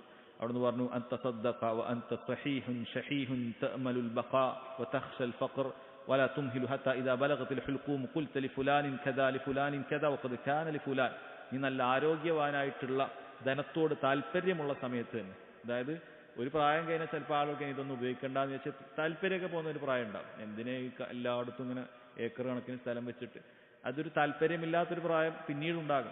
അപ്പോൾ കൊടുക്കേണ്ടെന്നല്ല, പക്ഷെ ഏറ്റവും അഫ്ളലായിട്ട് നിനക്ക് കിട്ടുകയെന്ന് വെച്ച് കഴിഞ്ഞാൽ വഅൻത സഹീഹ്, നീ നല്ല ആരോഗ്യവാനാണ്, നിനക്ക് എന്തും ചെയ്യാം, അത് എങ്ങനെ രീതിയിൽ കച്ചവടമൊക്കെ ചെയ്ത് ഇനിയും ഒരുപാട് വർദ്ധിപ്പിക്കാം. ഷഹീഹ്, അതിനോട് താല്പര്യമുണ്ട്. തഅമുലുൽ ബഖാ, നീ ഒരുപാട് ജീവിക്കും എന്നൊക്കെ ഒരു ഹോപ്പൊക്കെ നിനക്കുണ്ട്. വതഖ്ശൽ ഫഖർ, അത് കൊടുത്താൽ ഒരു ഫഖർ ഉണ്ടാകുമോ എന്ന് ഭയപ്പാടുമൊക്കെ ഉണ്ട്. ഇങ്ങനെയൊക്കെ ഉള്ള സമയത്തും ഒന്നും ഭയപ്പെടാതെ അള്ളാഹുവിൻ്റെ മാർഗത്തിൽ കൊടുക്കുകയാണെങ്കിൽ അത് വലിയൊരു ജിഹാദാണ്. അള്ളാഹുവിൻ്റെ മാർഗത്തിൽ നമ്മൾ കൊടുക്കുകയാണെങ്കിൽ അത് വലിയ ഒരു ജിഹാദ് തന്നെയാണ് എന്നാണ്. വലാ തുംഹിൽ ഹത്താ ഇദാ ബലഗത്തിൽ ഹുൽഖൂം, തൊണ്ടക്കുഴിയിൽ അവിടെ മരണമെത്തുന്ന സമയം വരെ നീ വൈകിപ്പിക്കേണ്ടതില്ല. അങ്ങനെ മരണം മുന്നിൽ കാണുന്ന സമയത്ത് നീ ചിലപ്പോൾ പറഞ്ഞേക്കും, ഖുൽത ലിഫുലാനിൻ കദാ വലിഫുലാനിൻ കദാ, എന്നാ കൊടുത്തോ എന്ന് പറയും. വഖദ് കാന ലിഫുലാൻ, ആ അവസാന സമയത്ത് പിന്നീട് വസിയത്തൊന്നും ചെയ്യാൻ പാടില്ല. കാരണം ആ സമയത്തേക്കും എന്തായിട്ടുണ്ടാകും, അത് ഇന്ന് അനന്തര ആളുകളായി. ആ സമയത്ത് പിന്നീട് 3-1 കൂടുതൽ ഒരു വസിയത്തും അപ്പം ചെയ്യാൻ പാടില്ല. മരിക്കുന്ന കാണുന്ന ആ സമയത്ത് അവിടെ ഈ പറയുന്ന ഇത് മുഴുവൻ ഇന്ന വഖഫ് ചെയ്തു അതൊന്നും സ്വീകരിക്കപ്പെടുകയില്ല, അങ്ങനെ കൊടുക്കാൻ പാടില്ല. അത് അനന്തരാവകാശികൾക്ക് തന്നെ അത് പോകുന്നതായിരിക്കും. അപ്പോൾ ആ നിലക്ക് ചെയ്യരുത് എന്നാണ് പറയുന്നത്. അഥവാ എന്ത് ചെയ്യണം, നമുക്ക് അങ്ങനെ വലിയ ഖൈറുകൾ ലഭിക്കണമെങ്കിൽ അദ്ദേഹം പറയുന്നുണ്ട്, വഅഹ്സനു മാ നറാ ഫീ വഖ്തിൽ ഹാദിർ അൽ മസാജിദ്, മസ്ജിദുകൾക്കൊക്കെ വഖഫ് ചെയ്യുക. അത് മസ്ജിദുകൾക്ക് വേണ്ടി നമ്മൾ പണം കൊടുക്കുക എന്ന് പറയുന്നത് ഏറ്റവും വലിയ വഖഫാണ്. അതൊരിക്കലും വിൽക്കുകയോ മറ്റൊന്നും ചെയ്യുകയില്ല. അപ്പോൾ അങ്ങനെയൊക്കെ ചെയ്യുന്നത് വളരെ നല്ലതാണ്. കാരണം അത് കൂടുതൽ ബാക്കിയാകുന്നുണ്ട് ഈ കാലഘട്ടത്തിൽ. അല്ലെ, ഈ പഴയ കാലത്ത് പോലെ ചിലപ്പോൾ ബിൽഡിങ്ങുകളും മറ്റുമൊക്കെ അധികം നിലനിന്നോളുന്നില്ല, മസ്ജിദുകൾ അധികവും അത് നിലനിൽക്കാറുണ്ട് എന്നാണ് അദ്ദേഹം പറയുന്നത്. എന്നിട്ട് അദ്ദേഹം പറയുന്നത്, എന്നാൽ ഈ കാലഘട്ടത്തിൽ വലാക്കിൻ അന്നാസ് മഅൽ ലസീഫ് ഖേദകരമെന്ന് പറയട്ടെ, ജനങ്ങൾ ഇബ്തുലൂബിൽ വസിയത്തിൽ ദുരിയാത്തി, അവരിങ്ങനെ മക്കൾക്ക് തന്നെ വസിയത്ത് ചെയ്യുക, സ്വന്തം ആളുകൾക്ക് തന്നെ വസിയത്ത് ചെയ്യുക എന്ന ഒരു കാര്യം മാത്രമേ അവർ ചെയ്യുന്നുള്ളൂ. ഈ രൂപത്തിലുള്ള വഖഫുകൾ ചെയ്യുന്നില്ല. നമ്മൾ നോക്കിയാൽ കാണാൻ പറ്റും, പഴയ കാലത്ത് നമ്മുടെ നാട്ടിൽ പോലും ഒരുപാട് വഖഫുകൾ മുസ്ലിമീങ്ങൾ ചെയ്തിരുന്നു. അതിൻ്റെ ഉപകാരമൊക്കെ ഇന്നും മുസ്ലിമീങ്ങൾക്ക് പലർക്കും ലഭിച്ചുകൊണ്ടേയിരിക്കുന്നുണ്ട്. പക്ഷെ ഇന്ന് എല്ലാവരും അവനവൻ്റെ കാര്യം, അവനവൻ്റെ സമ്പത്ത് വർദ്ധിപ്പിക്കുക എന്നുള്ളതല്ലാതെ ഇങ്ങനെ മുസ്ലിമീങ്ങൾക്ക് പൊതുവായിട്ടുള്ള വഖഫുകൾ ചെയ്യുന്നതൊക്കെ എല്ലായിടത്തും കുറഞ്ഞിട്ടുണ്ട്. ഇബ്നു ഉസൈമീൻ റഹിമഹുല്ലാഹ് അത് പറയാണ്. എന്നാൽ അതിൻ്റെ അർത്ഥം നമ്മൾ പൂർണ്ണമായി മക്കൾക്ക് ഒന്നുമില്ലാത്ത അവസ്ഥയിലേക്ക് മുഴുവൻ വഖഫ് ചെയ്തിട്ട് വെക്കുക എന്നല്ല, അത് ചെയ്യാൻ പാടില്ല എന്നുള്ളത് തന്നെ ഹദീസുകളിൽ വന്നിട്ടുണ്ട്. ഒരിക്കൽ സഅദ് റളിയല്ലാഹു അൻഹു നബി സല്ലല്ലാഹു അലൈഹി വസല്ലമയോട് മുശാവറ ചെയ്യാൻ വന്നു. യാ റസൂലല്ലാഹ് ഇന്നി ദൂ മാലിൻ ഐമാലിൻ, എനിക്ക് ഒരുപാട് സമ്പത്തുണ്ട്, വല യരിസുനി ഇല്ല ഇബ്നത്തുൻ ലി, എനിക്ക് ആകെ ഒരു മകളേ ഉള്ളൂ, അവൾ മാത്രമാണ് ഞാൻ അനന്തരം എടുക്കുക. അഫ അതസദ്ദഖു ബിസുൽസൈ മാലി, എൻ്റെ 2/3 ഞാൻ അള്ളാഹിന്റെ മാർഗത്തിൽ ചെലവഴിക്കട്ടെയോ എന്ന് ചോദിച്ചു. എല്ലാം സദഖ ചെയ്യട്ടെ എന്ന് ചോദിച്ചു. നബി സല്ലല്ലാഹു അലൈഹി വസല്ലം ഇല്ല. ഞാൻ ചോദിച്ചു ഖുൽതു ശത്ർ, പകുതി കൊടുക്കട്ടെ? ഖാലല, പകുതിയും കൊടുക്കണ്ട. ഫഖുൽതു ഫസ്സുലുസ്, ഞാൻ 1/3 കൊടുക്കട്ടെ? ഖാല അസ്സുലുസ് വസ്സുലുസു കസീർ, 1/3 തന്നെ അധികമാണ് എന്ന് നബി സല്ലല്ലാഹു അലൈഹി വസല്ലം പറഞ്ഞു. എന്നിട്ട് പറഞ്ഞു ഇന്നക അൻ തദഅ വറസതക അഗ്നിയ ഖൈറും മിൻ അൻ തദഅഹും ആലതൻ യതകഫഫൂന الناس ഫി ഐദീഹിം, നീ നിന്റെ മക്കളെയൊക്കെ അത്യാവശ്യം സമ്പത്തുള്ളവരായി വെക്കലാണ് ആളുകളുടെ മുന്നിൽ കൈനീട്ടുന്ന ഒരു അവസ്ഥയിലേക്ക് ആക്കി വെക്കുന്നതിനേക്കാളും നിനക്ക് ഖൈർ. അപ്പോൾ എല്ലാം അള്ളാഹിന്റെ മാർഗ്ഗത്തിൽ ചെലവഴിച്ച് മക്കൾക്ക് പിന്നെ ഒന്നുമില്ലാത്ത അവസ്ഥയിലേക്കാക്കി വെക്കരുത്, മറിച്ച് അവർക്ക് ആളുകളുടെ മുന്നിൽ കൈനീട്ടേണ്ട ഒരവസ്ഥ വരാത്ത ഒരവസ്ഥയിലേക്ക് വെക്കുക എന്നാണ്. എന്നിട്ട് പറഞ്ഞു കൊടുത്തു വഇന്നക മഹ്മാ അൻഫഖത മിൻ നഫഖത്തിൻ ഫഇന്നഹാ സദഖ, നീ എന്തൊക്കെ ചെലവ് നടത്തിയാൽ അതൊക്കെ സദഖ തന്നെയാണ്. ഹത്ത ലുഖ്മത്തുല്ലതി തർഫൗഹാ ഇലാ ഫിംറഅതിക്, നീ നിന്റെ ഭാര്യയ്ക്ക് ഭക്ഷണം കൊടുക്കുന്നത് അതൊക്കെ സദഖയാണ്. അപ്പോൾ പുറത്ത് ആർക്കെങ്കിലും കൊടുത്താൽ മാത്രമേ സദഖയാകൂ എന്ന് വിചാരിക്കേണ്ടതില്ല. മക്കൾക്ക് വേണ്ടി ചെലവഴിക്കുന്നതും ഭാര്യയ്ക്ക് വേണ്ടി ചെലവഴിക്കുന്നതും ഒക്കെ അതൊക്കെ സദഖയാണ്, നിയ്യത്തോടുകൂടി ചെയ്യേണ്ട കാര്യമാണ് എന്ന് പറഞ്ഞു. അപ്പോൾ ഇതൊക്കെ പറയുകയാണെങ്കിൽ ഇബ്നു അബ്ബാസ് റളിയല്ലാഹു അൻഹുമ പിന്നീട് പറയാറുണ്ട്, അത് അദ്ദേഹം പിന്നീട് 1/3 കൊടുക്കുന്നത് അദ്ദേഹം തടയുമായിരുന്നു. കാരണം നബി സല്ലല്ലാഹു അലൈഹി വസല്ലം 1/3 എന്ത് ചെയ്തിട്ടില്ല, പ്രോത്സാഹിപ്പിച്ചിട്ടില്ല. അസ്സുലുസ് വസ്സുലുസ് കസീർ, 1/3 അത് തന്നെ അധികമാണ് എന്നാണ് പറഞ്ഞിട്ടുള്ളത്. അതുകൊണ്ട് ഇബ്നു അബ്ബാസ് റളിയല്ലാഹു അൻഹു അതിൽ 4/1 മതി എന്ന് തന്നെ പറഞ്ഞത് കാണാൻ സാധിക്കും. മഹാനായ അബൂബക്കർ സിദ്ദീഖ് റളിയല്ലാഹു അൻഹു അദ്ദേഹത്തിന് 5/1 അള്ളാഹുവിന്റെ മാർഗത്തിൽ വസിയത്ത് ചെയ്തതായിട്ട് നമുക്ക് കാണാൻ സാധിക്കുന്നുണ്ട്. അപ്പോൾ അത് സഹോദരങ്ങളെ, ഇത് ചെയ്യാൻ പറഞ്ഞപ്പോൾ തന്നെ അതിൻ്റെ ചില അഹ്കാമുകൾ ഇബ്നു ഉസൈമീൻ റഹിമഹുല്ലാഹ് പറയാം. ഇനി വഖഫിന്റെ കാര്യം, ഒരു ചോദ്യം, ഹലിൽ വഖഫു അഖ്ദുൻ ലാസിം, വഖഫ് എന്ന് പറയുന്നത് അഖ്ദുൻ ലാസിമാണ്, ഉടനെ തന്നെ നടപ്പിൽ വരുന്നതായ ഒരു കോൺട്രാക്റ്റ് ആണോ എന്നാണ്. അതെ, അത് ഉടനെ തന്നെ കോൺട്രാക്ട്, ആ ഹാൽ എപ്പോഴാണോ വഖഫ് ചെയ്തത് അത് മുതൽ തന്നെ അത് വഖഫിന്റെ മാർഗമായി മാറി എന്ന് വെച്ചാൽ പിന്നീട് തിരിച്ചെടുക്കാൻ പറ്റുകയില്ല എന്നർത്ഥം. അത് തിരിച്ചെടുക്കാൻ പറ്റുകയില്ല. വഖഫ് ചെയ്തു കഴിഞ്ഞാൽ, അതിനുവേണ്ടി നിയത്താക്കി നമ്മൾ ഒരാളെ ഏൽപ്പിച്ചു കഴിഞ്ഞാൽ അത് വഖഫാണ്, അത് പിന്നീട് മാറ്റാൻ പാടില്ല എന്നാണ്. വേറെ ചില സമാനമായ ചില ചോദ്യമാണ്, ഹൽ യജൂസു ലിൽ ഇൻസാനി അല്ലദി അലൈഹി ദൈനുൻ ഔ യൂഖിഫ ഷൈഅൻ മിൻ മാലിഹി, കടമുള്ള ഒരു വ്യക്തിക്ക് എന്തെങ്കിലുമൊക്കെ വഖഫ് ചെയ്യാൻ പറ്റുമോ എന്നാണ്. ഇബ്നു ഉസൈമീൻ ഒരിക്കലും ചെയ്യരുത്. കാരണം കടമുള്ള വ്യക്തിക്ക് ഒരിക്കലും ചെയ്യാൻ പാടില്ല. കാരണം എന്താ, കടക്കാരിങ്ങനെ ഉണ്ടാവും, എന്നിട്ട് അവർക്കൊന്നും കൊടുക്കാതെ ഈ വഖഫ് ചെയ്യാൻ നിൽക്കരുത്. കാരണം കടക്കാർക്ക് ഈ നിന്റെ എന്തെങ്കിലുമൊക്കെ വസ്തുക്കൾ ഉണ്ടെങ്കിൽ അവസാനം നീ മരണപ്പെട്ടു പോയാലും എന്ത് ചെയ്യാൻ പറ്റും, ഇത് വിറ്റിട്ടെങ്കിലും കടക്കാരുടെ പണം കൊടുക്കാൻ പറ്റും. കടക്കാർക്ക് തിരിച്ചു പണം കൊടുക്കുക എന്നുള്ളത് വാജിബാണ്, നിർബന്ധമാണ്. വഖഫ് ചെയ്യുക എന്ന് പറയുന്നത് മുസ്തഹബാണ്. അപ്പോൾ വാജിബിനെ വെച്ചിട്ട് ഒരിക്കലും എന്ത് ചെയ്യാൻ പാടില്ല, മുസ്തഹബിനെ മുന്തിക്കാൻ പാടില്ല. അതെപ്പോഴും ശ്രദ്ധിക്കേണ്ട കാര്യമാണ്. ഒരുപാട് കടക്കാരുണ്ട്, ആ കടത്തിന്റെ പൈസ ഒന്നും കൊടുക്കാതെ നമ്മൾ ഹജ്ജിന് പോവുക എന്നുള്ളത് ശരിയായ നിലപാടല്ല. അല്ലെങ്കിൽ അവരോട് പെർമിഷൻ ചോദിക്കണം. നമ്മൾ വലിയ 5-10 ലക്ഷം ഉറുപ്പ്യൊക്കെ എടുത്ത് നമ്മൾ ഹജ്ജിന് പോകാൻ തയ്യാറാവുകയാണ്. എന്നാൽ ഇപ്പുറത്ത് ഒരുപാട് ആളുകൾക്ക് ബിസിനസ്സും മറ്റുമൊക്കെ ആയിട്ട് 1-2 ലക്ഷം കൊടുക്കാൻ ഇങ്ങനെ ഉണ്ട്. അവരൊക്കെ പിന്നെ തരാം എന്ന് വൈകിപ്പിച്ചിട്ട് നമ്മൾ ഇത്തരം കാര്യം ചെയ്യാൻ പാടില്ല. കാരണം നമ്മൾ കടം വീട്ടുക എന്നുള്ളത് നിർബന്ധമാണ്. കടം വീട്ടി കഴിഞ്ഞിട്ട് പിന്നെ കയ്യിൽ പൈസ ഇല്ലെങ്കിൽ ഹജ്ജ് നിർബന്ധമല്ല, പിന്നെ ഹജ്ജ് നിർബന്ധമല്ല. സാമ്പത്തികമായ കഴിവുണ്ടെങ്കിൽ ഹജ്ജ് നിർബന്ധമാവുന്നുള്ളൂ. അപ്പോൾ കടം വീട്ടൽ ആദ്യം ചെയ്യുക, അതിനുശേഷം പിന്നീട് സമ്പത്തുണ്ടെങ്കിൽ മാത്രമേ അയാൾക്ക് ഹജ്ജ് അപ്പോൾ നിർബന്ധമാകുന്നുള്ളൂ. ഇനി അതല്ല, ഇത്തരം കടം ഉണ്ടായാലും കുഴപ്പമില്ല, അയാൾക്ക് അതിനുള്ള അവസ്ഥകളുണ്ട്, വന്നാലും ഇത് കൊടുക്കാൻ പറ്റുന്ന അവസ്ഥ തന്നെയാണ്. സ്വാഭാവികമായി ചിലപ്പോൾ ബിസിനസ്സിൽ ഉണ്ടാകുന്ന കടങ്ങളാണ്, എങ്കിൽ അവർക്ക് പോകാം എന്ന് പണ്ഡിതന്മാർ പറഞ്ഞത് കാണാൻ സാധിക്കും.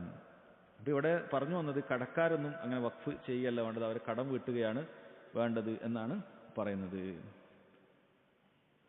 ഇനി ചോദിക്കുന്നത് മറ്റൊരു ചോദ്യം, ഹലിൽ വഖഫു യതഖയ്യദു ബിഖദ്രിൻ മുഅയ്യൻ മിനൽ മാലി ഔ യജൂസു ലിൽ ഇൻസാനി അൻ യൂഖിഫ കുല്ല മാ യംലിക്, ഒരു മനുഷ്യനെ വഖഫ് ചെയ്യുമ്പോൾ ഒരു പ്രത്യേക സമ്പത്ത് മാത്രമാണോ അതല്ല കയ്യിലുള്ള മുഴുവനും അയാൾക്ക് ചെയ്യാൻ പറ്റുമോ എന്നാണ് പറയുന്നത്. അത് കയ്യിലുള്ള മുഴുവൻ വേണമെങ്കിൽ ഒരാൾക്ക് ചെയ്യൽ ജായിസാണ്. അത് പക്ഷേ മരണ സമയത്തുന്ന സമയത്ത് അതൊരിക്കലും, മരണം ഭയപ്പെടുന്ന സമയത്ത് അത് അനുവദിക്കപ്പെടുകയില്ല. അങ്ങനെ ചെയ്താൽ അത് ആ ഒരു കാര്യം അത് നടക്കുകയുമില്ല. മരിക്കാൻ നേരത്ത് മരണം മുന്നിൽ കാണുന്ന സമയത്ത് ഞാൻ മുഴുവൻ ഇന്ന് പള്ളിക്ക് എഴുതി കൊടുത്തു എന്ന് പറഞ്ഞാൽ അത് ശരിയാവുകയില്ല. അവിടെ എന്ത് ചെയ്യുള്ളൂ, മാക്സിമം 1/3 മാത്രമേ കൊടുക്കുകയുള്ളൂ. മാക്സിമം അത്രേ കൊടുക്കുകയുള്ളൂ. ബാക്കി 2/3 അത് അനന്തരാവകാശികൾക്ക് തന്നെ പോകുന്നതായിരിക്കും. ആ സമയത്ത് ഇന്നയാൾക്ക് കൊടുത്തു എന്നുള്ള വസിയത്തോ അല്ലെങ്കിൽ വഖഫുകളോ ആ സമയത്ത് ചെയ്യാൻ പാടില്ല. കാരണം ആ സമയത്ത് അയാളുടെ പൈസ അല്ല. അതാണ് കാരണം. ചെയ്തിട്ട് കാര്യമില്ല എന്ന് പറഞ്ഞാൽ ആ സമയത്ത് മരണം മുന്നിൽ കണ്ടാൽ, മരണം തൊണ്ടക്കോയിൽ എത്തിയാൽ മരിക്കും എന്നുള്ള ഏതാനും അവസാനത്തെ മണിക്കൂറുകൾ ഉണ്ടാകും. ആ സമയത്ത് അയാളുടെ പൈസ അല്ല. ആ സമയത്ത് എന്ത് സദഖ ചെയ്താലും കാര്യമില്ല. അതുകൊണ്ട് ആ സമയത്ത് അയാൾക്ക് അതിൽ ഹക്കില്ല എന്നാണ് പറയുന്നത്. വസിയത്തും വഖഫും തമ്മിൽ എന്തെങ്കിലും വ്യത്യാസമുണ്ടോ എന്നാണ്. അതെ, അത് തമ്മിൽ വ്യത്യാസമുണ്ട്. വഖഫ് എന്ന് പറയുന്നത് അത് അഖ്ദുൻ ലാസിമുൻ യൻഫുദു ഫിൽ ഹാലാണ്. അതായത് വഖഫ് ചെയ്ത ഉടനെ തന്നെ അത് നടപ്പിൽ വരും. എന്നാൽ വസിയത്തോ, ഒരാളൊരു കാര്യം വസിയത്ത് ചെയ്താൽ എപ്പോഴേ വരുള്ളൂ? മരണശേഷമേ വരുള്ളൂ. മരണശേഷമാണ് വസിയത്തുകൾക്ക്, വസിയത്തിന്റെ ഹുക്കുമ് മരണശേഷമാണ്. എന്നത് എൻ്റെ കാലശേഷം, അതിനാണ് വസിയത്ത് എന്ന് പറയുക. അതാണ് തമ്മിലുള്ള വ്യത്യാസം. ഈ ഹദീസിൽ നിന്നുള്ള ഫവായിദുൽ ഇബ്നു ഉസൈമീൻ റഹിമഹുല്ലാഹ് പറയുന്നു, ഒന്നാമത്തെ ഫായിദ സുബൂത്തുൽ വഖഫ്. വഖഫുണ്ട്, ദീനിൽ വഖഫുണ്ട്. അങ്ങനെ വഖഫ് എന്ന് പറയുന്ന ഒരു പരിപാടി ദീനിലുണ്ട് എന്നുള്ളത് ഈ ഹദീസിലൂടെ സ്ഥിരപ്പെടുകയാണ്. നബി സല്ലല്ലാഹു അലൈഹി വസല്ലം ഉമർ റളിയല്ലാഹു അൻഹുവിന് അതിന് അനുവാദം കൊടുക്കുന്നത് കാണാൻ പറ്റും. പിന്നെ വഖഫിന്റെ ഒരു ഫായിദ സാനിയ അന്നൽ വഖഫ ലാ യുബാഉ വലാ യുഹബു വലാ യൂറസ്. വഖഫ് ഒരിക്കലും വിൽക്കപ്പെടാനോ ദാനം നൽകപ്പെടാനോ അനന്തരം എടുക്കപ്പെടാനോ പാടില്ല. അത് മനസ്സിലാക്കുക. അത് അങ്ങനെ ചെയ്യാൻ സാധിക്കുകയില്ല. ഇനി അന്നൽ വഖഫ് ലാ യുബാ, അതാണ് അസ്ൽ. വഖഫ് വിൽക്കപ്പെടാൻ പാടില്ല. എന്നാൽ ഫലാ യുബാഉ ഇല്ലാ ഫി ഹാലത്തിൻ, രണ്ടവസ്ഥയിൽ ഒഴികെ വിൽക്കപ്പെടാൻ പാടില്ല. അപ്പോൾ രണ്ടവസ്ഥകൾ ഉണ്ടെങ്കിൽ വിൽക്കാം. എപ്പോഴാണത്? الحال الأولى إذا تعطلت مصالحه وصار لا ينتفع به فحينئذ يباع لينقل إلى شيء ينتفع به. നമ്മൾ എന്തെങ്കിലും ചെയ്തൊരു വഖഫ് അതാകെ പൊളിഞ്ഞു പോയി എന്ന് വിചാരിക്കുക. നമ്മളൊരു വീടാണ് ഒരാൾ വഖഫ് ചെയ്തത്, അത് അവിടെ പൊളിഞ്ഞു പോയി. ഇനി അതിനെക്കൊണ്ടൊരു ഉപകാരം കിട്ടുന്നില്ല. അത് ആർക്കെങ്കിലുമൊക്കെ വാടക കൊടുത്തിട്ട് അതിൽ നിന്ന് കിട്ടുന്ന വരുമാനം സാധുക്കൾക്ക് കൊടുക്കാം. ഒരു വലിയ ബിൽഡിംഗ് ആണ് ഉണ്ടാക്കിയത്. അത് ചിലപ്പോൾ എന്തെങ്കിലുമൊക്കെ പ്രശ്നങ്ങൾ വന്നു, വെള്ളപ്പൊക്കമോ മറ്റെന്തെങ്കിലുമൊക്കെ, ആ ബിൽഡിംഗ് തകർന്നു പോയി, ആ കോലത്തിന് നിൽക്കാൻ. അപ്പം അത്തരം സാഹചര്യം ഇത് വഖഫാണ്, തുടരരുത്, വിൽക്കാൻ പാടില്ല എന്ന് പറഞ്ഞ് നിൽക്കേണ്ടതില്ല. ആ സാഹചര്യത്തിൽ എന്ത് ചെയ്യാം? ആ വഖഫ് അത് അതിൻ്റെ സ്ഥലമോ കാര്യങ്ങളോ എന്താ ഉള്ളത് അത് വിൽക്കാവുന്നതാണ്. എന്നിട്ട് പിന്നെ വിറ്റ് പൈസ ഒരാൾ എടുക്കാൻ പാടില്ല. മറിച്ച് എന്താ ചെയ്യേണ്ടത്? അവിടെ പറഞ്ഞതുപോലെ ലിയുൻഖല ഇലാ ശൈഇൻ യുൻതഫഉ ബിഹി, ആരാണോ വഖഫ് ചെയ്ത് അയാൾക്ക് ഉപകരിക്കുന്ന രൂപത്തിൽ അയാൾ എന്താണോ ചെയ്ത് സമാനമായ മറ്റൊരു സ്ഥലത്ത് അതേപോലെ കെട്ടിടം നിർമ്മിച്ചു വെക്കുക എന്നുള്ളതാണ്. രണ്ടാമത്തേത് അവസ്ഥ ഇദാകാന ഹുനാക മാ ഹുവ അസ്ലഹ്, അതിനേക്കാൾ ഉപകാരമുള്ള ഒരവസ്ഥ ഉണ്ടാവുക എന്നുള്ളതാണ്. അതിനേക്കാൾ ഉപകാരമുള്ള ഒരവസ്ഥ. ഇപ്പം വഖഫ് ചെയ്തത് പണ്ടൊരു സ്ഥലത്താണ്, പക്ഷേ അവിടെ ഒരു സാധാരണ ഒരു ഗ്രാമത്തിലാണ് അയാൾ മുമ്പ് വഖഫ് ഒരു കെട്ടിടം ചെയ്തത്. ഇപ്പോൾ ആളുകളൊന്നും ആ ഗ്രാമത്തിലില്ല, എല്ലാവരും ആ നാടൊക്കെ വിട്ടുപോയി മറ്റു സ്ഥലത്തേക്ക് എത്തി. അപ്പോൾ അവിടെ ആരും വാടകക്കാരൊന്നും വരില്ല. അതുകൊണ്ട് തന്നെ അതിൽ നിന്നൊരു വരുമാനം ഉണ്ടാകുന്നില്ല. അത് വഖഫ് ചെയ്തതാണ്, അതിൽ നിന്നൊരു വരുമാനം ഉണ്ടാകുന്നില്ല. അത്തരം സാഹചര്യങ്ങൾ ഏറ്റവും അസ്ലഹായ കാര്യം എന്താണ്? കാരണം മയ്യത്ത് ഉദ്ദേശിച്ചത് ഒരുപാട് സാധുക്കൾക്ക് ഇതിൽ നിന്നും പണം പോകണം എന്നാണ്, വാടകയ്ക്ക് വന്നിട്ട് പോകണം. അപ്പോൾ എന്ത് ചെയ്യുക? ടൗണിലോ മറ്റോ അല്ലെങ്കിൽ ആളുകളുള്ള ജനസാന്ദ്രതയുള്ള സ്ഥലത്തോ മറ്റോ ഇത് വിറ്റിട്ട് ഇത് മാറ്റിപ്പണിയാവുന്നതാണ് എന്നാണ് പറയുക. അത് അവിടെ നിന്ന് വിറ്റിട്ട് ഇത് മാറ്റിപ്പണിയാവുന്നത്. കാരണം അതാണ് കൂടുതൽ നല്ലത്. അത് മസ്ജിദിന്റെ കാര്യത്തിലും പണ്ഡിതന്മാർ പറയാം. ഒരു സ്ഥലത്തൊരു മസ്ജിദ് ഒരാൾ ഉണ്ടാക്കി, ഒരു സ്ഥലത്തൊരാൾ മസ്ജിദ് ഉണ്ടാക്കി വഖഫ് ചെയ്തു. പിന്നീട് അവിടെ ആരും വരുന്നില്ല. അതായത് അവിടെയുള്ള ആളുകളൊക്കെ പോയി പല കാരണങ്ങൾ കൊണ്ട് പോകാം. ഒരു ഗ്രാമത്തിലാണ് ഒരു മസ്ജിദ് ഉണ്ടാക്കി, അവിടെ ഒരു മനുഷ്യൻ വരാനില്ല, അങ്ങനെ മസ്ജിദ് പൂട്ടിക്കിടക്കുന്ന ഒരു അവസ്ഥയാണ്. അപ്പം അങ്ങനെയുള്ള സാഹചര്യത്തിൽ ഇബ്നു ഉസൈമീൻ റഹിമഹുല്ലാഹ് പറയുന്നത് കാണാം, അവിടെ എന്ത് ചെയ്യാം? ആ വഖഫ് മറ്റൊരു സ്ഥലത്തേക്ക്, കൂടുതൽ അസ്ലഹായ ഒരു സ്ഥലത്തേക്ക്, അതോ അത്യാവശ്യം ആളുകൾ വരേണ്ടതായ സ്ഥലമാണ്. കാരണം മസ്ജിദ് എന്ന് പറഞ്ഞാൽ അവിടെ വെറുതെ ഉണ്ടാക്കി കെട്ടിപ്പൂട്ടി വെക്കുക എന്നുള്ള ഉദ്ദേശത്തിലല്ല അതിൻ്റെ വഖഫ് ചെയ്ത ആൾ ചെയ്തിട്ടുള്ളത്. മറിച്ച് അതിൽ ആൾ വരണം, അയാൾ പ്രതീക്ഷിക്കുന്നില്ല അവിടെ നിസ്കരിക്കുമ്പോൾ അതിൻ്റെ പ്രതിഫലം എനിക്ക് കിട്ടും, അവിടെ ഖുർആൻ ഓതുമ്പോൾ അതിൻ്റെ പ്രതിഫലം കിട്ടും, ഇഅ്തികാഫ് ഇരുന്നാൽ അതിൻ്റെ പ്രതിഫലം കിട്ടും. ഒരാൾ അവിടെ റെസ്റ്റ് എടുത്താൽ പോലും, യാത്രക്കാരൻ റെസ്റ്റ് എടുക്കാനും ഉറങ്ങാനൊക്കെ ഉള്ള, വിശ്രമിക്കാനൊക്കെ ഉള്ള സ്ഥലം തന്നെയാണ് മുസ്ലിമീങ്ങളുടെ മസ്ജിദ്, ദീനിൻ്റെ സദസ്സുകൾ. ഇതിൻ്റെയൊക്കെ പ്രതിഫലം കവറിൽ കിട്ടും. പക്ഷെ ഇവിടെ ആരുമില്ല, മനുഷ്യന്മാരാരും വരുന്നില്ല, അങ്ങനെ ഒരു അവസ്ഥയിൽ കിട്ടുന്നില്ല. അപ്പോൾ ആ അവസ്ഥയിൽ എന്ത് ചെയ്യാം? ഇത് കൂടുതൽ അസ്ലഹായിട്ടുള്ള ഒരു സ്ഥലത്തേക്ക് അയാൾക്ക് അത് മാറ്റി ചെയ്യാവുന്നതാണ് എന്നാണ്. അപ്പം അതിന് ഒരു തെളിവായിട്ട് ഇബ്നു ഉസൈമീൻ റഹിമഹുല്ലാഹ് കൊടുത്തത്, ഒരിക്കൽ ഒരു മനുഷ്യൻ വന്നിട്ട് അയാൾ പറഞ്ഞു, യാ റസൂലല്ലാഹ് ഇന്നി നദർതു ലില്ലാഹ് ഇൻ ഫതഹല്ലാഹു അലൈക മക്ക അൻ ഉസല്ലി ഫി ബൈത്തുൽ മഖ്ദിസ് റകഅതൈൻ. അള്ളാഹു മക്കം ഫത്ഹാക്കി തന്നാൽ, അത് മക്ക മുസ്ലിമീങ്ങളുടെ കയ്യിൽ വന്നാൽ അയാൾ നിയ്യത്താക്കിയത് ഞാൻ ബൈത്തുൽ മഖ്ദിസിൽ പോയിട്ട് 2 റക്അത്ത് നിസ്കരിക്കുന്ന. ബൈത്തുൽ മുസ്ലിമീങ്ങൾക്ക് പ്രതിഫലം പ്രതീക്ഷിച്ച് പോകാവുന്ന 3 മസ്ജിദേ ഉള്ളൂ. ഒന്ന് മസ്ജിദുൽ ഹറാം, 2 മസ്ജിദുൽ നബവി, 3 ബൈത്തുൽ മഖ്ദിസ്. ഈ 3 സ്ഥലത്ത് മാത്രമേ പ്രതിഫലം പ്രതീക്ഷിച്ച് പോകാൻ പാടുള്ളൂ. വേറെ ഒരു കൂലി, ഈ പള്ളിക്ക് ഒരു കൂലി മറ്റ് അടുത്ത പള്ളിക്കിനേക്കാളില്ല. അപ്പുറത്തെ ഒരു മസ്ജിദിനേക്കാളും ഒരു ഇരട്ടി പ്രതിഫലം പോലും ഈ മസ്ജിദിനില്ല. അങ്ങനെ നമ്മൾ ആരും വിചാരിക്കാൻ പാടില്ല. പക്ഷേ മറ്റു പല കാര്യങ്ങൾക്ക് വേണ്ടി പോവാം, കൂടുതൽ സുന്നത്ത് പിൻപറ്റുന്ന അല്ലെങ്കിൽ ആ നിലക്ക് കൂടുതൽ ഉപകാരമുള്ള കാര്യങ്ങൾ കിട്ടുന്ന ആ നിലക്ക് പോകാം, ആ നിയത്തിന്. അതായത് പ്രതിഫലത്തിൽ യാതൊരു വ്യത്യാസവും ഒരു മസ്ജിദ് മറ്റൊരു മസ്ജിദിനെ ഇല്ല. അത് മനസ്സിലാക്കി. 3 മസ്ജിദ് മാത്രമേ ആ അനുസരിച്ചിട്ട് പ്രതിഫലം പ്രതീക്ഷിച്ചിട്ട് എത്തിക്കാഫിനാകട്ടെ ആ നിലക്ക് പോകാൻ പാടുള്ളൂ എന്നാണ്. ഇപ്പൊ ഇവിടെ സഹോദരങ്ങളെ എന്താ സംഭവിച്ചത്? അദ്ദേഹം പറഞ്ഞത് മക്കത്ത് നിസ്കരിക്കാന്നല്ല, ബൈത്തുൽ മഖ്ദിസിൽ പോയി നിസ്കരിക്കാൻ നിയത്താക്കി. നബി സല്ലല്ലാഹു അലൈഹി വസല്ലം പറഞ്ഞു സ്വല്ലിഹാഹുന, നീ ഇവിടെ തന്നെ നിസ്കരിച്ചോളൂ എന്ന് പറഞ്ഞു. അദ്ദേഹം വീണ്ടും ചോദിച്ചില്ല, ഞാൻ ബൈത്തുൽ മഖ്ദിസിലാണ് ചെയ്തത്, സ്വല്ലിഹാഹുന, നീ ഇവിടെ തന്നെ നിസ്കരിച്ചോളൂ. അങ്ങനെ രണ്ടാമത്തെ പ്രാവശ്യം പിന്നെയും ചോദിച്ചപ്പോൾ നബി സല്ലല്ലാഹു അലൈഹി വസല്ലം ഷഅനുക, നീ നിന്റെ ഇഷ്ടം പോലെ ചെയ്തോളൂ എന്ന് പറഞ്ഞു. അത് അനുവാദം കൊടുത്തു. അനുവാദമുണ്ട്, കാരണം അദ്ദേഹത്തിന് അവിടെ പോകണം എന്നൊരാഗ്രഹം ഉണ്ടാകാം, പോവാം. പക്ഷേ ഇവിടെ പണ്ഡിതന്മാർ പറഞ്ഞത് അതിനേക്കാൾ അഫ്ളലായിട്ടുള്ള സ്ഥലത്തേക്ക് മാറ്റാം. ഇപ്പൊ നെസിർ, ഒരാൾ നേർച്ച എന്ന് പറയുന്നത് അത് പ്രോത്സാഹിപ്പിക്കപ്പെട്ട ഒരു കാര്യമല്ല. പക്ഷേ ഒരാൾ സുന്നത്തായിട്ടുള്ള കാര്യം നേർച്ച ആക്കി കഴിഞ്ഞു എന്ന് ഞാൻ പറഞ്ഞു കഴിഞ്ഞാൽ അത് വാജിബായി മാറും. അപ്പോൾ ഈ 2 റക്അത്ത് ഇദ്ദേഹത്തിന് വാജിബാണ്. അപ്പോൾ അവിടെ തന്നെ പോകണം എന്നാണ് അഫ്ളൽ. പക്ഷെ അതിനേക്കാളും അഫ്ളലായ ഒരു സ്ഥലം ഉണ്ടെങ്കിൽ ചെയ്യാം. മദീനയിൽ ഒരാൾ അങ്ങനെ എന്തെങ്കിലുമൊക്കെ പോകണം ഉദ്ദേശിച്ചാൽ മക്കത്ത് പോയാൽ മതി, കാരണം അതിനേക്കാളും അഫ്ളലാണ്. അതേപോലെ തന്നെ ബൈത്തുൽ മഖ്ദിസ് ഉദ്ദേശിച്ചാൽ അതിന്റെ മേലുള്ള 2 മസ്ജിദിലേക്കും പോകാം എന്ന രൂപത്തിലാണ് പറഞ്ഞത്. അപ്പോൾ ഇവിടെ പറഞ്ഞത് വഖഫിന്റെ അസ്ൽ വിൽക്കാൻ പാടില്ല എന്നാണെങ്കിലും 2 അവസ്ഥകളിൽ അത് വിൽക്കാം. ഒന്നാമത്തേത് വഖഫ് ഒരു ഉപകാരമില്ലാത്ത അവസ്ഥയിൽ പൊളിഞ്ഞു പോവുക മറ്റൊക്കെ ചെയ്താൽ മാറ്റി മറ്റൊരു സ്ഥലത്ത് പണിയാം. അതല്ലെങ്കിൽ തീരെ ഒരു മസ്ലഹത്തില്ലാത്ത അവസ്ഥയിൽ അവിടെ നിൽക്കുകയാണെങ്കിൽ അത് മറ്റൊരു സ്ഥലത്തേക്ക് മാറ്റാം എന്നുള്ളതാണ് പറഞ്ഞിട്ടുള്ളത്. പിന്നേരം ആദ്യത്തെ മസ്ജിദ് ഉണ്ടായിരുന്നത് അത് എന്തിനു ഉപയോഗിക്കാമെന്നാണ്. അത് ഷോപ്പിംഗ് കോംപ്ലക്സിനോ ഷോപ്പിനോ എന്തിനും ഉപയോഗിക്കാം. ഒരു മസ്ജിദ് ആദ്യത്തേത് അത് എന്തിനും ഉപയോഗിക്കാവുന്നതാണ് എന്നാണ് അന്നേരത്തെ കുറിച്ച് പറഞ്ഞിട്ടുള്ളത്.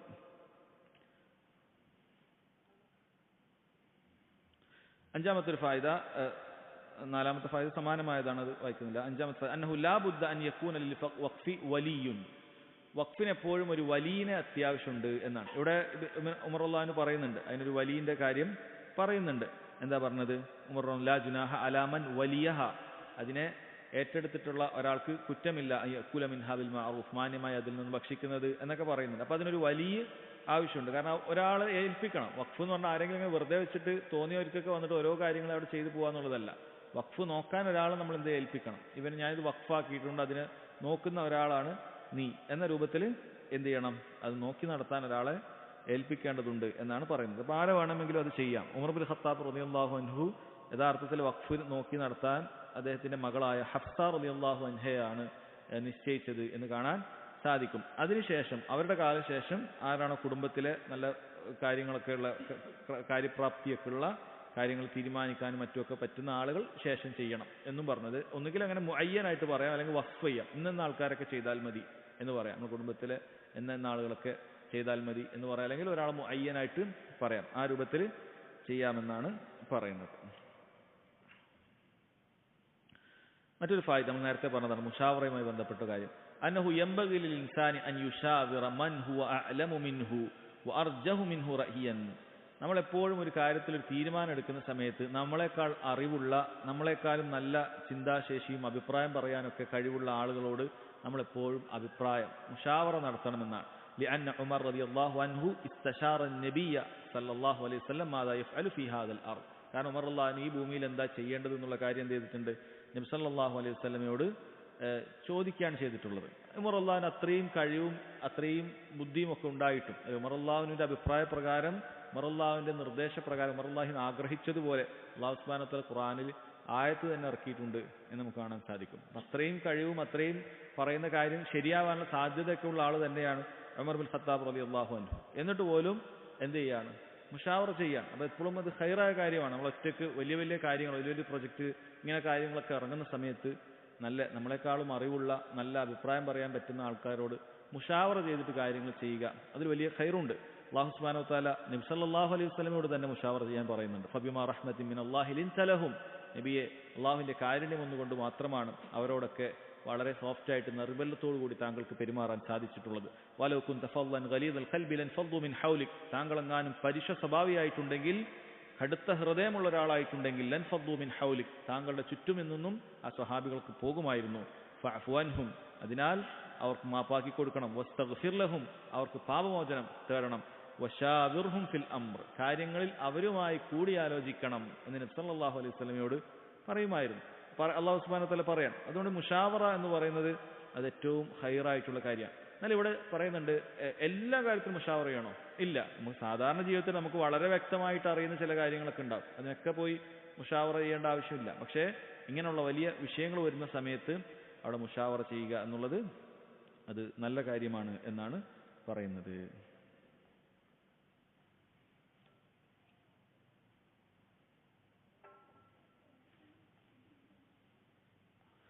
പിന്നീട് നമ്മൾ നേരത്തെ വഖഫുമായി ബന്ധപ്പെട്ടിട്ടുള്ള കാര്യങ്ങളൊക്കെ തന്നെയാണ്, അത് വിൽക്കാൻ പാടില്ല പോലെയുള്ള കാര്യങ്ങളൊക്കെയാണ് പറയുന്നത്. അടുത്ത ഹദീസ്, وعن عمر رضي الله عنه قال حملت على فرس في سبيل الله فأضاعه الذي كان عنده فأردت أن أشتريه وظننت أنه يبيعه برخص فسألت النبي صلى الله عليه وسلم فقال لا تشتريه ولا تعد في صدقتك وإن أعطاكم بدرهم فإن الآعد في هبته كالآعد في قيعه وفي لفظ فإن الذي يعود في صدقته كالكلب يعود في قيعه. وعن ابن عباس رضي الله عنهما أن رسول الله صلى الله عليه وسلم قال العائد في هبته كالعائد في قيعه.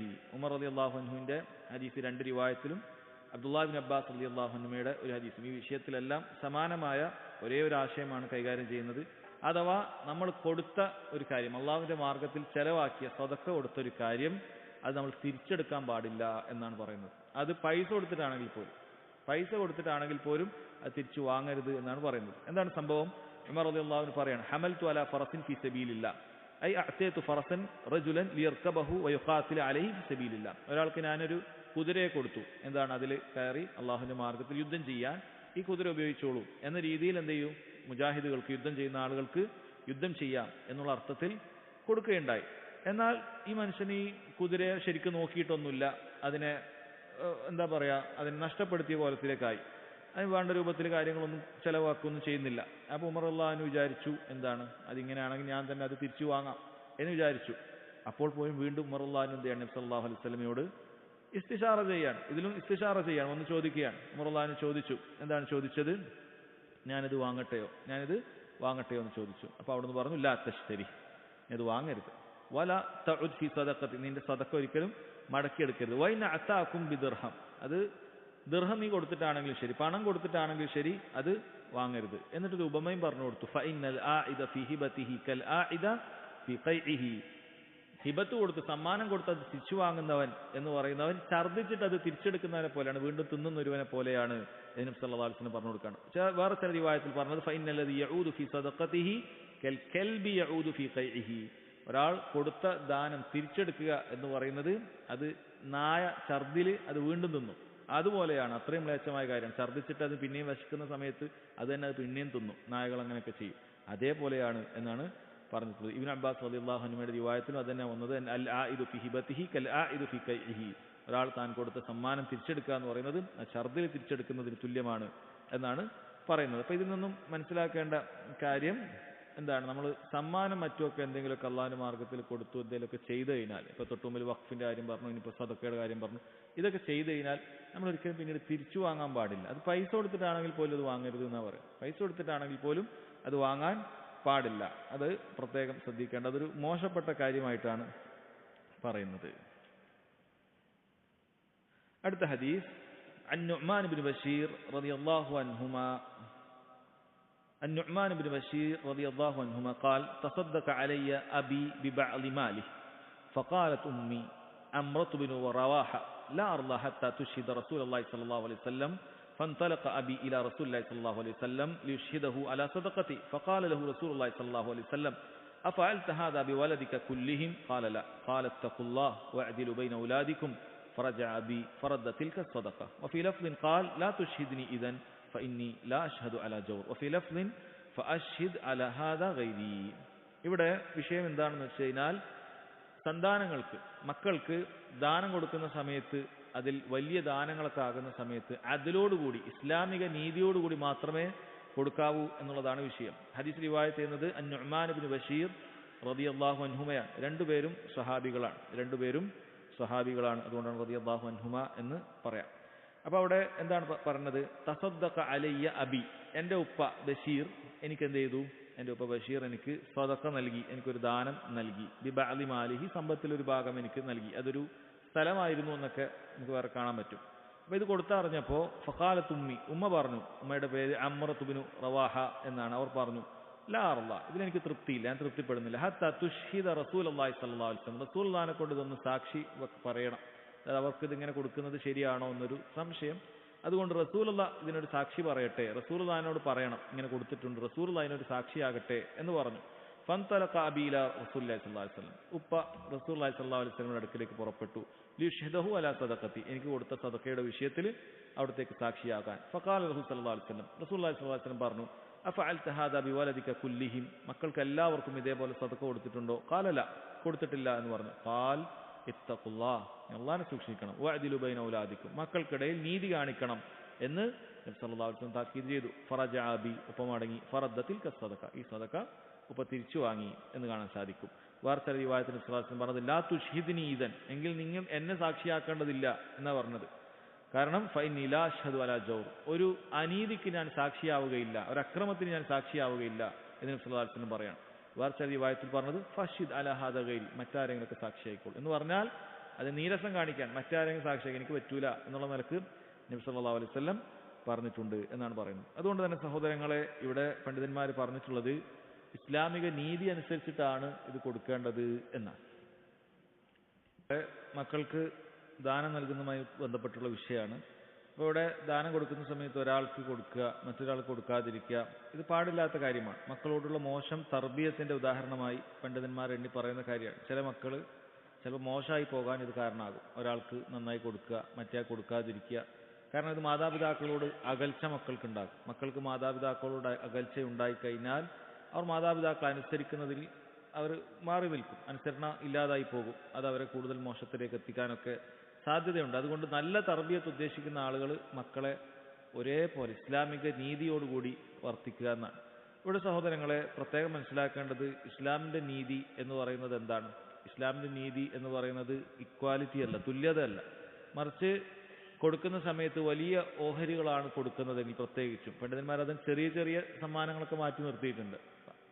ആണും പെണ്ണും ഒക്കെ ആയിട്ടുള്ള മക്കളുണ്ടെങ്കിൽ എല്ലാവർക്കും ഓരോ രൂപയുടെ 10 രൂപയുടെ മിഠായി വാങ്ങുമ്പോൾ എല്ലാവർക്കും ഒരേപോലെ കൊടുത്താൽ മതി. പക്ഷേ വലിയ നിലക്കുള്ള ഇത്തരത്തിലുള്ള സമ്മാനങ്ങൾ നൽകുന്ന സമയത്ത് അത് മീറാസിന്റെ അനന്തരാവകാശത്തിന്റെ അടിസ്ഥാനത്തിൽ മാത്രമേ കൊടുക്കാൻ പാടുള്ളൂ. ഇപ്പോൾ ജീവിച്ചിരിക്കുന്ന സമയത്ത് കൊടുക്കാൻ, ഒരാളുടെ ഇടയിൽ 1 ഏക്കറുണ്ട്, അപ്പോൾ ആൺമക്കളും പെൺമക്കളും ഉണ്ടായ രണ്ടാൾക്ക് 50-50 സെന്റ് വെച്ച് കൊടുക്കാൻ പാടില്ല. ഒരാണും പെണ്ണും ആണെങ്കിൽ ആണിന് പെണ്ണിനേക്കാൾ ഇരട്ടി കിട്ടണം, ആണിന് പെണ്ണിനേക്കാൾ ഇരട്ടി കിട്ടണം. കാരണം അല്ലാഹു സുബ്ഹാനഹു വ തആല ഖുർആനിൽ അത് പറഞ്ഞിട്ടുണ്ട്. യുസീകുമുല്ലാഹു ഫി ഔലാദിക്കും ലിസ്സകരി മിസ്ലു ഹള്ളിൽ ഉൻസയൈൻ.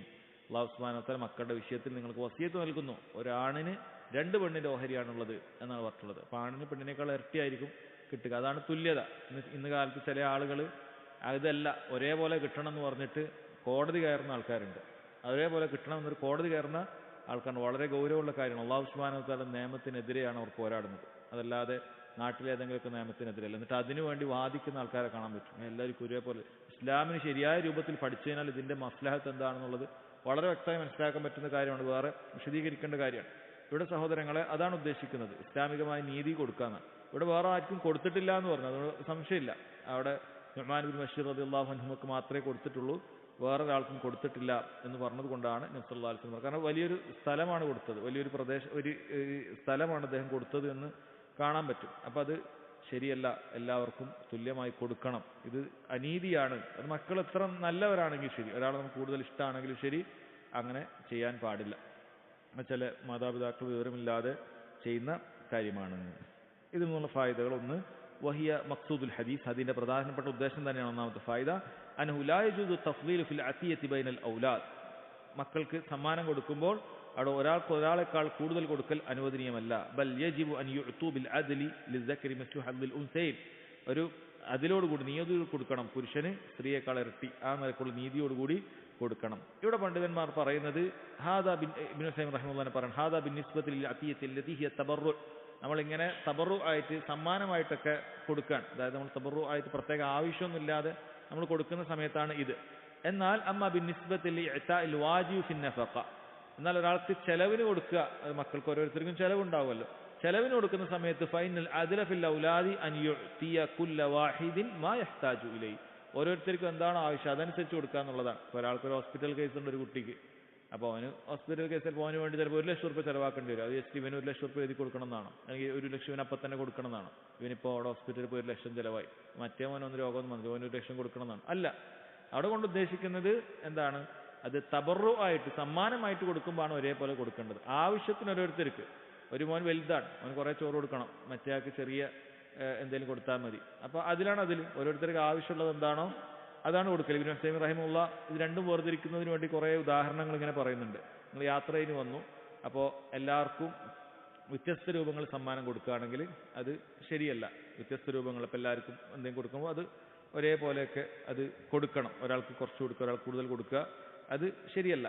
എന്നാൽ അതല്ലാത്ത നിലക്ക് മറ്റു പല ആവശ്യങ്ങളുണ്ടാകും. ഒരു മകന് കല്യാണപ്രായമായി, അപ്പോൾ ആ മകന് ചിലപ്പോൾ എന്ത് ചെയ്യേണ്ടി വരും, അല്ലെങ്കിൽ ആ മകൾക്ക് എന്ത് ചെയ്യേണ്ടി വരും, അതുമായി ബന്ധപ്പെട്ട കാര്യങ്ങളൊക്കെ കൊടുക്കേണ്ടി വരും. ചിലപ്പോൾ മഹറുമായി വാങ്ങാനുള്ള പണം വാപ്പ കൊടുക്കാൻ ഉദ്ദേശിക്കുകയാണ്, അതല്ലെങ്കിൽ സ്ത്രീക്ക് സ്വർണ്ണാഭരണങ്ങൾ വാങ്ങിക്കൊടുക്കാൻ വേണ്ടി ഉദ്ദേശിക്കുകയാണ്, അത് കൊടുക്കാവുന്നതാണ് എന്നാണ്. അതേപോലെ തന്നെ ആൺമക്കൾക്ക് അപ്പോൾ കൊടുക്കേണ്ടതില്ല എന്നാണ്. വേറെ ഉദാഹരണമൊക്കെ ഇബ്നു ഉസൈമീൻ റഹിമഹുല്ലാ പറയുന്നുണ്ട്. ഒരാൾക്കൊരു ആണും പെണ്ണും ഉണ്ട്. ആണിനൊരു തൊപ്പി മതി, അല്ലിബ്നു ഇഹ്താജ താഖിയ, വൽബിൻതു ഇഹ്താജത് ഖുർസ, പെണ്ണിനൊരു കാതില വേണം, വൽ ഖുർസു ദഹബുൻ യുജ്അലു ഫിൽ ഉദ്നി യുഅല്ലഖ്, അത് സ്വർണം കൊണ്ട് ഇവിടെ കാതിലിടാനാണ്. ഫഷ്തറാലിൽ ബിൻതി ഖുർസൻ ബിമിഅത്തി റിയാൽ, 200 റിയാലിന്, അവിടുത്തെ കണക്കാ പറയുന്നത്, 200 റിയാലിന് എന്ത് ചെയ്തു, മോൾക്കൊരു കാതില വാങ്ങിക്കൊടുത്തു. വഷ്തറാലി സക്കരി താഖിയ റിയാലെ, ആണിനൊരു 2 റിയാലിന്റെ തൊപ്പിയും വാങ്ങിക്കൊടുത്തു. ഫൈനഹു യക്കുനു ആദിലൻ, അവിടെ ആദിലാണ്. കാരണം ആണിനിപ്പോൾ അതിനനുസരിച്ച് സ്വർണം ഇത് വാങ്ങിക്കൊടുക്കാൻ പറ്റുമോ? അതിൻ്റെ ആവശ്യമില്ല, അവനൊരു തൊപ്പി ആവശ്യം, തൊപ്പി വാങ്ങിക്കൊടുത്തു, 2 റിയാലായിട്ടുള്ളൂ. മറ്റേത് 200 റിയാൽ ആയപ്പോൾ അത് കൊടുത്തു. ഹാദി ഹാജത്തുഹു അബിമേത്തീൻ, അവളുടെ ആവശ്യം കിട്ടണ 200 റിയാൽ കൊടുക്കണം. വഹാദ ഹാജത്തു ബിരിയാലെ, ഇവന്റെ ആവശ്യം ഇതാണ്, ഇവന്റെ ആവശ്യം അത് പൂർത്തിയായി കൊടുത്തു, അവളുടെ ആവശ്യവും പൂർത്തിയായി കൊടുത്തു. അതേപോലെ വേറെ ഉദാഹരണമൊക്കെ പറഞ്ഞു. കുട്ടികൾ വ്യത്യസ്ത, ഒരാൾ വേറെ കൂടുതൽ വലിയ രീതിയിൽ പഠിക്കുന്നതായിരിക്കും, ഒരാൾ ചെറിയ ക്ലാസ്സിൽ പഠിക്കുന്നതായിരിക്കും, അല്ലെ? ഒരാൾ ചിലപ്പോൾ ഡോക്ടറായി പഠിക്കാണ്ട് അതിന് പൈസ കൂടുതൽ കൊടുക്കേണ്ടി വരും, വേറൊരാൾ വേറെ എന്തെങ്കിലും കാര്യം പഠിക്കാനാണെങ്കിൽ അതിൻ്റെ പൈസ കൊടുക്കേണ്ടി വരുള്ളൂ. അപ്പോൾ ആ നിലക്ക് ഓരോരുത്തരുടെ ആവശ്യത്തിനനുസരിച്ച് കൊടുക്കുക എന്നുള്ളതാണ് അവിടെ അതിൽ. അതായത് ഒരാളുടെ ആവശ്യത്തിനനുസരിച്ച് കൊടുക്കുമ്പോൾ, ആവശ്യത്തിന് വേണ്ടിയിട്ടാണ് കൊടുക്കുന്നതെങ്കിൽ അയാളുടെ ആവശ്യം അനുസരിച്ചിട്ട് കൊടുക്കുക, അതല്ലാതെ ഒരേപോലെ കൊടുക്കുക എന്നുള്ളതല്ല അവിടെ അതിൽ. നിനക്ക് ഇത്രേ തരുള്ളൂ എന്ന് പറയരുത്, അവൻ്റെ ആവശ്യത്തിനനുസരിച്ചിട്ട് അവന് കൊടുക്കേണ്ടതുണ്ട് എന്നാണ് പറയുന്നത്.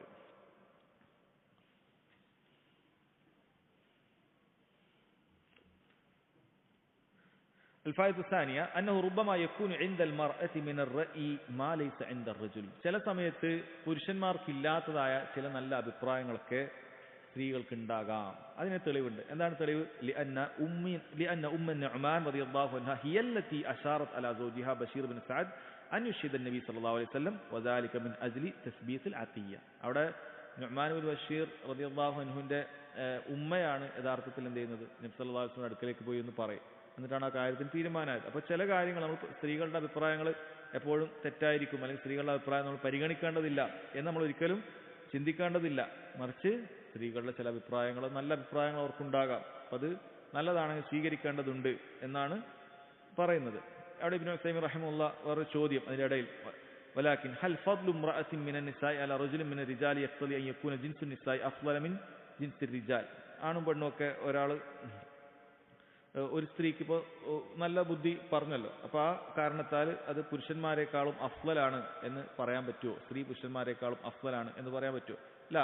أن فضل بعض الأفراد من الطائفة المفضولة لا يقتضي أن يكون هذا الجنس أفضل من جنس الآخر. അപ്പോൾ പൊതുവിൽ പുരുഷന്മാർ സ്ത്രീകളെക്കാളും അഫ്ളലാണ്, സംശയമില്ല, സ്ത്രീകളെക്കാളും കഴിവും കാര്യങ്ങൾ കൊണ്ട് അഫ്ളലാണ്. പക്ഷെ അതിൻ്റെ അർത്ഥം എല്ലാ സ്ത്രീകളും പുരുഷന്മാരെക്കാൾ താഴെയാണ്, അല്ലെങ്കിൽ എല്ലാ പുരുഷന്മാരും എല്ലാ സ്ത്രീകളെക്കാളും നല്ലതാണ് എന്നല്ല.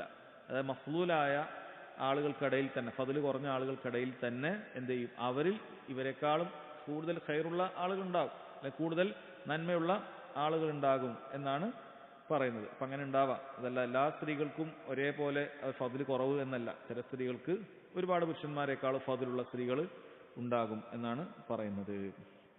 ഫായിദത്തുൽ സാലിസ ബയാനു മക്കാനത്തി നബി സല്ലല്ലാഹു അലൈഹി വസല്ലം ഇൻദ സ്വഹാബ. നബി സല്ലല്ലാഹു അലൈഹി വസല്ലമക്ക് സഹാബികൾക്കിടയിലുള്ള സ്ഥാനം, കാരണം നബി സല്ലല്ലാഹു അലൈഹി വസല്ലം എല്ലാ കാര്യത്തിനും തീർപ്പാക്കാനും മറ്റുമൊക്കെ എന്ത് ചെയ്തിട്ടുണ്ട്, പോയിട്ടുണ്ട് എന്നാണ് പറയുന്നത്. الفائدة الرابعة أنه ينبغي للإنسان بل يجب عليه أن ينصاغ للحق ولو كان ممن دونه في الفضل. നമ്മളെക്കാളും ഫദ്ല് കുറഞ്ഞ ഒരാളാണ് ഒരു സത്യം പറഞ്ഞു തരുന്നതെങ്കിലും ആ സത്യത്തോട് വിധേയപ്പെടുക എന്നുള്ളത് ഒരാൾക്ക് അനിവാര്യമാണല്ല, നിർബന്ധമാണ് എന്നാണ് ഇബ്നു ഉസൈമീൻ റഹിമുള്ള പറയുന്നത് ഇവിടെ ബഷീർ റളിയല്ലാഹു അൻഹു, ബഷീർ ബിൻ സഅദ് റളിയല്ലാഹു അൻഹു ഭാര്യയുടെ അഭിപ്രായം സ്വീകരിച്ചു എന്നുള്ളതാണ് അതിന് തെളിവായിട്ട് പറയുന്നത്. അപ്പോൾ അത് നമ്മൾ പൊതുവിൽ മനസ്സിലാക്കേണ്ട കാര്യമാണ്. ഒരു സത്യം അത് ആര് പറഞ്ഞാലും നമ്മൾ സ്വീകരിക്കേണ്ടതുണ്ട്. നമ്മളെക്കാളും വിവരമില്ലാത്ത ആളാണെങ്കിലും ശരി, നമ്മളെക്കാൾ ഒരു വിവരമില്ല, അവന് ഈ ഒരു സത്യം മാത്രമേ ഉള്ളൂ എങ്കിൽ പോലും ശരി, അവൻ പറയുന്നത് സത്യമാണെങ്കിൽ നമ്മളത് സ്വീകരിക്കൽ നിർബന്ധമാണ്. യാതൊരു നമുക്ക് തള്ളിക്കളയാൻ പാടില്ല. അത് നമ്മളെ എന്താ പറയുക, നമ്മുടെ എതിര് വിഭാഗത്തിലുള്ള ആളാണെങ്കിലും ശരി, അഹ്ലുസുന്നത്തിനെതിരായിട്ടുള്ള ആളാണെങ്കിലും ശരി, അവരൊരു വിഷയത്തിൽ ഇന്നതാണ് ശരി എന്ന് നമുക്ക് പറഞ്ഞു തന്നാൽ അത് നമ്മൾ സ്വീകരിക്കണം. അത് നമ്മൾ സ്വീകരിക്കണം. കാരണം പറയുന്നത് ആരാണെങ്കിലും ശരി, പറഞ്ഞത് ഹക്കാണ് നമ്മൾ സ്വീകരിക്കുന്നത് നിർബന്ധമാണ്. നമുക്ക് എല്ലാവരെയും പോയി കേൾക്കാൻ പറ്റൂല, എല്ലാവരുടെ അടുത്തും പോയി കാര്യങ്ങൾ മനസ്സിലാക്കി ചോദിക്കാൻ പറ്റൂല. പക്ഷേ ഒരാൾ സത്യവുമായി ഇങ്ങോട്ട് വന്നു കഴിഞ്ഞാൽ അയാൾ പറഞ്ഞത് സത്യമാണെങ്കിൽ അയാൾ സ്വീകരിക്കണം. ആള് മോശമാണ് എന്ന് വിചാരിച്ചിട്ട് എന്ത് ചെയ്യാൻ പാടില്ല, സത്യത്തെ തള്ളിക്കളയാൻ പാടില്ല. സത്യത്തെ തള്ളിക്കളയാൻ പാടില്ല. ആളെ നോക്കണ്ട, തെളിവ് നോക്കിയാൽ മതി എന്ന് പറയുന്നതിൽ ഒരു ശരിയായൊരു വജുഹുണ്ട്. അതായത് ആരാണെങ്കിലും ശരി, പറഞ്ഞത് കറക്റ്റാണ്, നീ സ്വീകരിക്കണം എന്ന് പറഞ്ഞാൽ ആരെടുത്തൊന്നും പോയി നോക്കിക്കോളൂ, തെളിവ് പറയുന്ന ആരുടെ അടുക്കലും പോയി കേട്ടോളൂ എന്നൊരു വജഹാണ് ഒരാൾ ഉദ്ദേശിക്കുന്നതെങ്കിൽ തെറ്റാണ്. ആളെ നോക്കണ്ട, തെളിവ് നോക്കിയാൽ മതി എന്ന് പറഞ്ഞാൽ തെളിവ് പറയുന്ന എല്ലാവരും ഖുർആൻ ഹദീസൊക്കെ പറയുന്നുണ്ടാവും. പക്ഷെ എല്ലാവരുടെ അടുക്കലും പോയി ആളെ നോക്കാതെ നമുക്ക് എടുക്കാൻ പറ്റുമോ? ഇല്ല. ഇന്ന ഹാദൽ ഇൽമു ദീനുൻ ഫൻദുറു അമ്മൻ തഖുദൂന ദീനക്കും. തീർച്ചയായും ഈ വിജ്ഞാനം അത് ദീനാണ്, അത് ആരിൽ നിന്ന് സ്വീകരിക്കണം എന്നുള്ളത് നിങ്ങൾ നോക്കേണ്ടതുണ്ട്. അതതിന്റെ വജഹാണ്. പക്ഷേ ബാത്തിലിന്റെ ആളാണെങ്കിലും ശരി, ബാത്തിലിന്റെ ആളാണ്, അഹ്ലുസുന്നത്തിലൊന്നും പെടുന്നില്ല, ബിദ്അത്തുകാരനാണ്, പക്ഷേ പറഞ്ഞത് ഹക്കാണ്, ഇന്ന കാര്യം എന്ന് പറഞ്ഞാൽ തെളിവ് നമുക്ക് ബോധ്യപ്പെട്ടാൽ പിന്നെ നമ്മൾ ആളെ നോക്കിയിട്ട് ആ തെളിവിനെ തള്ളിക്കളയാൻ പാടില്ല. ആളെ നോക്കിയിട്ട് തെളിവിനെ തള്ളിക്കളയാൻ പാടില്ല. കാരണം ഹക്കാണ് നമ്മൾ സ്വീകരിക്കപ്പെടാൻ ഏറ്റവും യോജിച്ചിട്ടുള്ളത്. ഹക്കാണോ അത് സ്വീകരിക്കൽ നമുക്ക് എന്താണ് നിർബന്ധമായിട്ടുള്ള കാര്യമാണ് എന്നാണ് പറയുന്നത്. അതാണ് മറ്റൊരു ഫായിദ.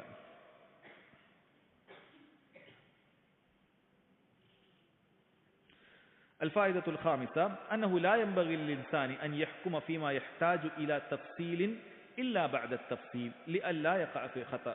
നമ്മളൊരു കാര്യത്തിൽ അഭിപ്രായം പറയുന്ന സമയത്ത് അതൊരു വിശദാംശം തേടേണ്ടതായ ഒരു വിഷയമാണെങ്കിൽ ആ വിശദാംശം തേടിയതിനു ശേഷം മാത്രമേ നമ്മളതിലൊരു അഭിപ്രായം പറയാൻ പറ്റുള്ളൂ. ലഇല്ലാ യഖഅ ഫീ ഖത, അല്ലാതെ നമ്മൾ തെറ്റിൽ പോകും. എന്താണ് ഈ ഹദീസിൽ എവിടെയാണ് ആ ഫായിദ ഉള്ളത്? നബി സല്ലല്ലാഹു അലൈഹി വസല്ലം എന്താണ് ആദ്യം ചോദിച്ചത്? അഫഹൽത ഹാദാ ബിവലദിക കുല്ലിഹിം, എല്ലാ മക്കൾക്കും കൊടുത്തിട്ടുണ്ടോ എന്ന് ചോദിച്ചതിന് ശേഷമാണ് എന്ത് പറഞ്ഞിട്ടുള്ളത്? അഭിപ്രായം പറഞ്ഞിട്ടത്. അപ്പൊ എന്ത് വിഷയമാണെങ്കിലും എന്ത് ചെയ്യണം? നമ്മളത് ആദ്യം ഒരാൾ വന്ന് ചോദിച്ചാൽ ചോദിക്കണം. മറ്റൊരു ഹദീസിൽ നമുക്ക് കാണാൻ പറ്റും, നബി സല്ലല്ലാഹു അലൈഹി വസല്ലം മിമ്പർ ഖുതുബ പറഞ്ഞുകൊണ്ടിരിക്കെ ഒരു വ്യക്തി വന്ന് ഇരിക്കുകയാണ്. ഇരിക്കുന്ന സമയത്ത് നബി സല്ലല്ലാഹു അലൈഹി വസല്ലം ചോദിക്കുന്നുണ്ട്, നീ 2 റക്അത്ത് നിസ്കരിച്ചുവോ?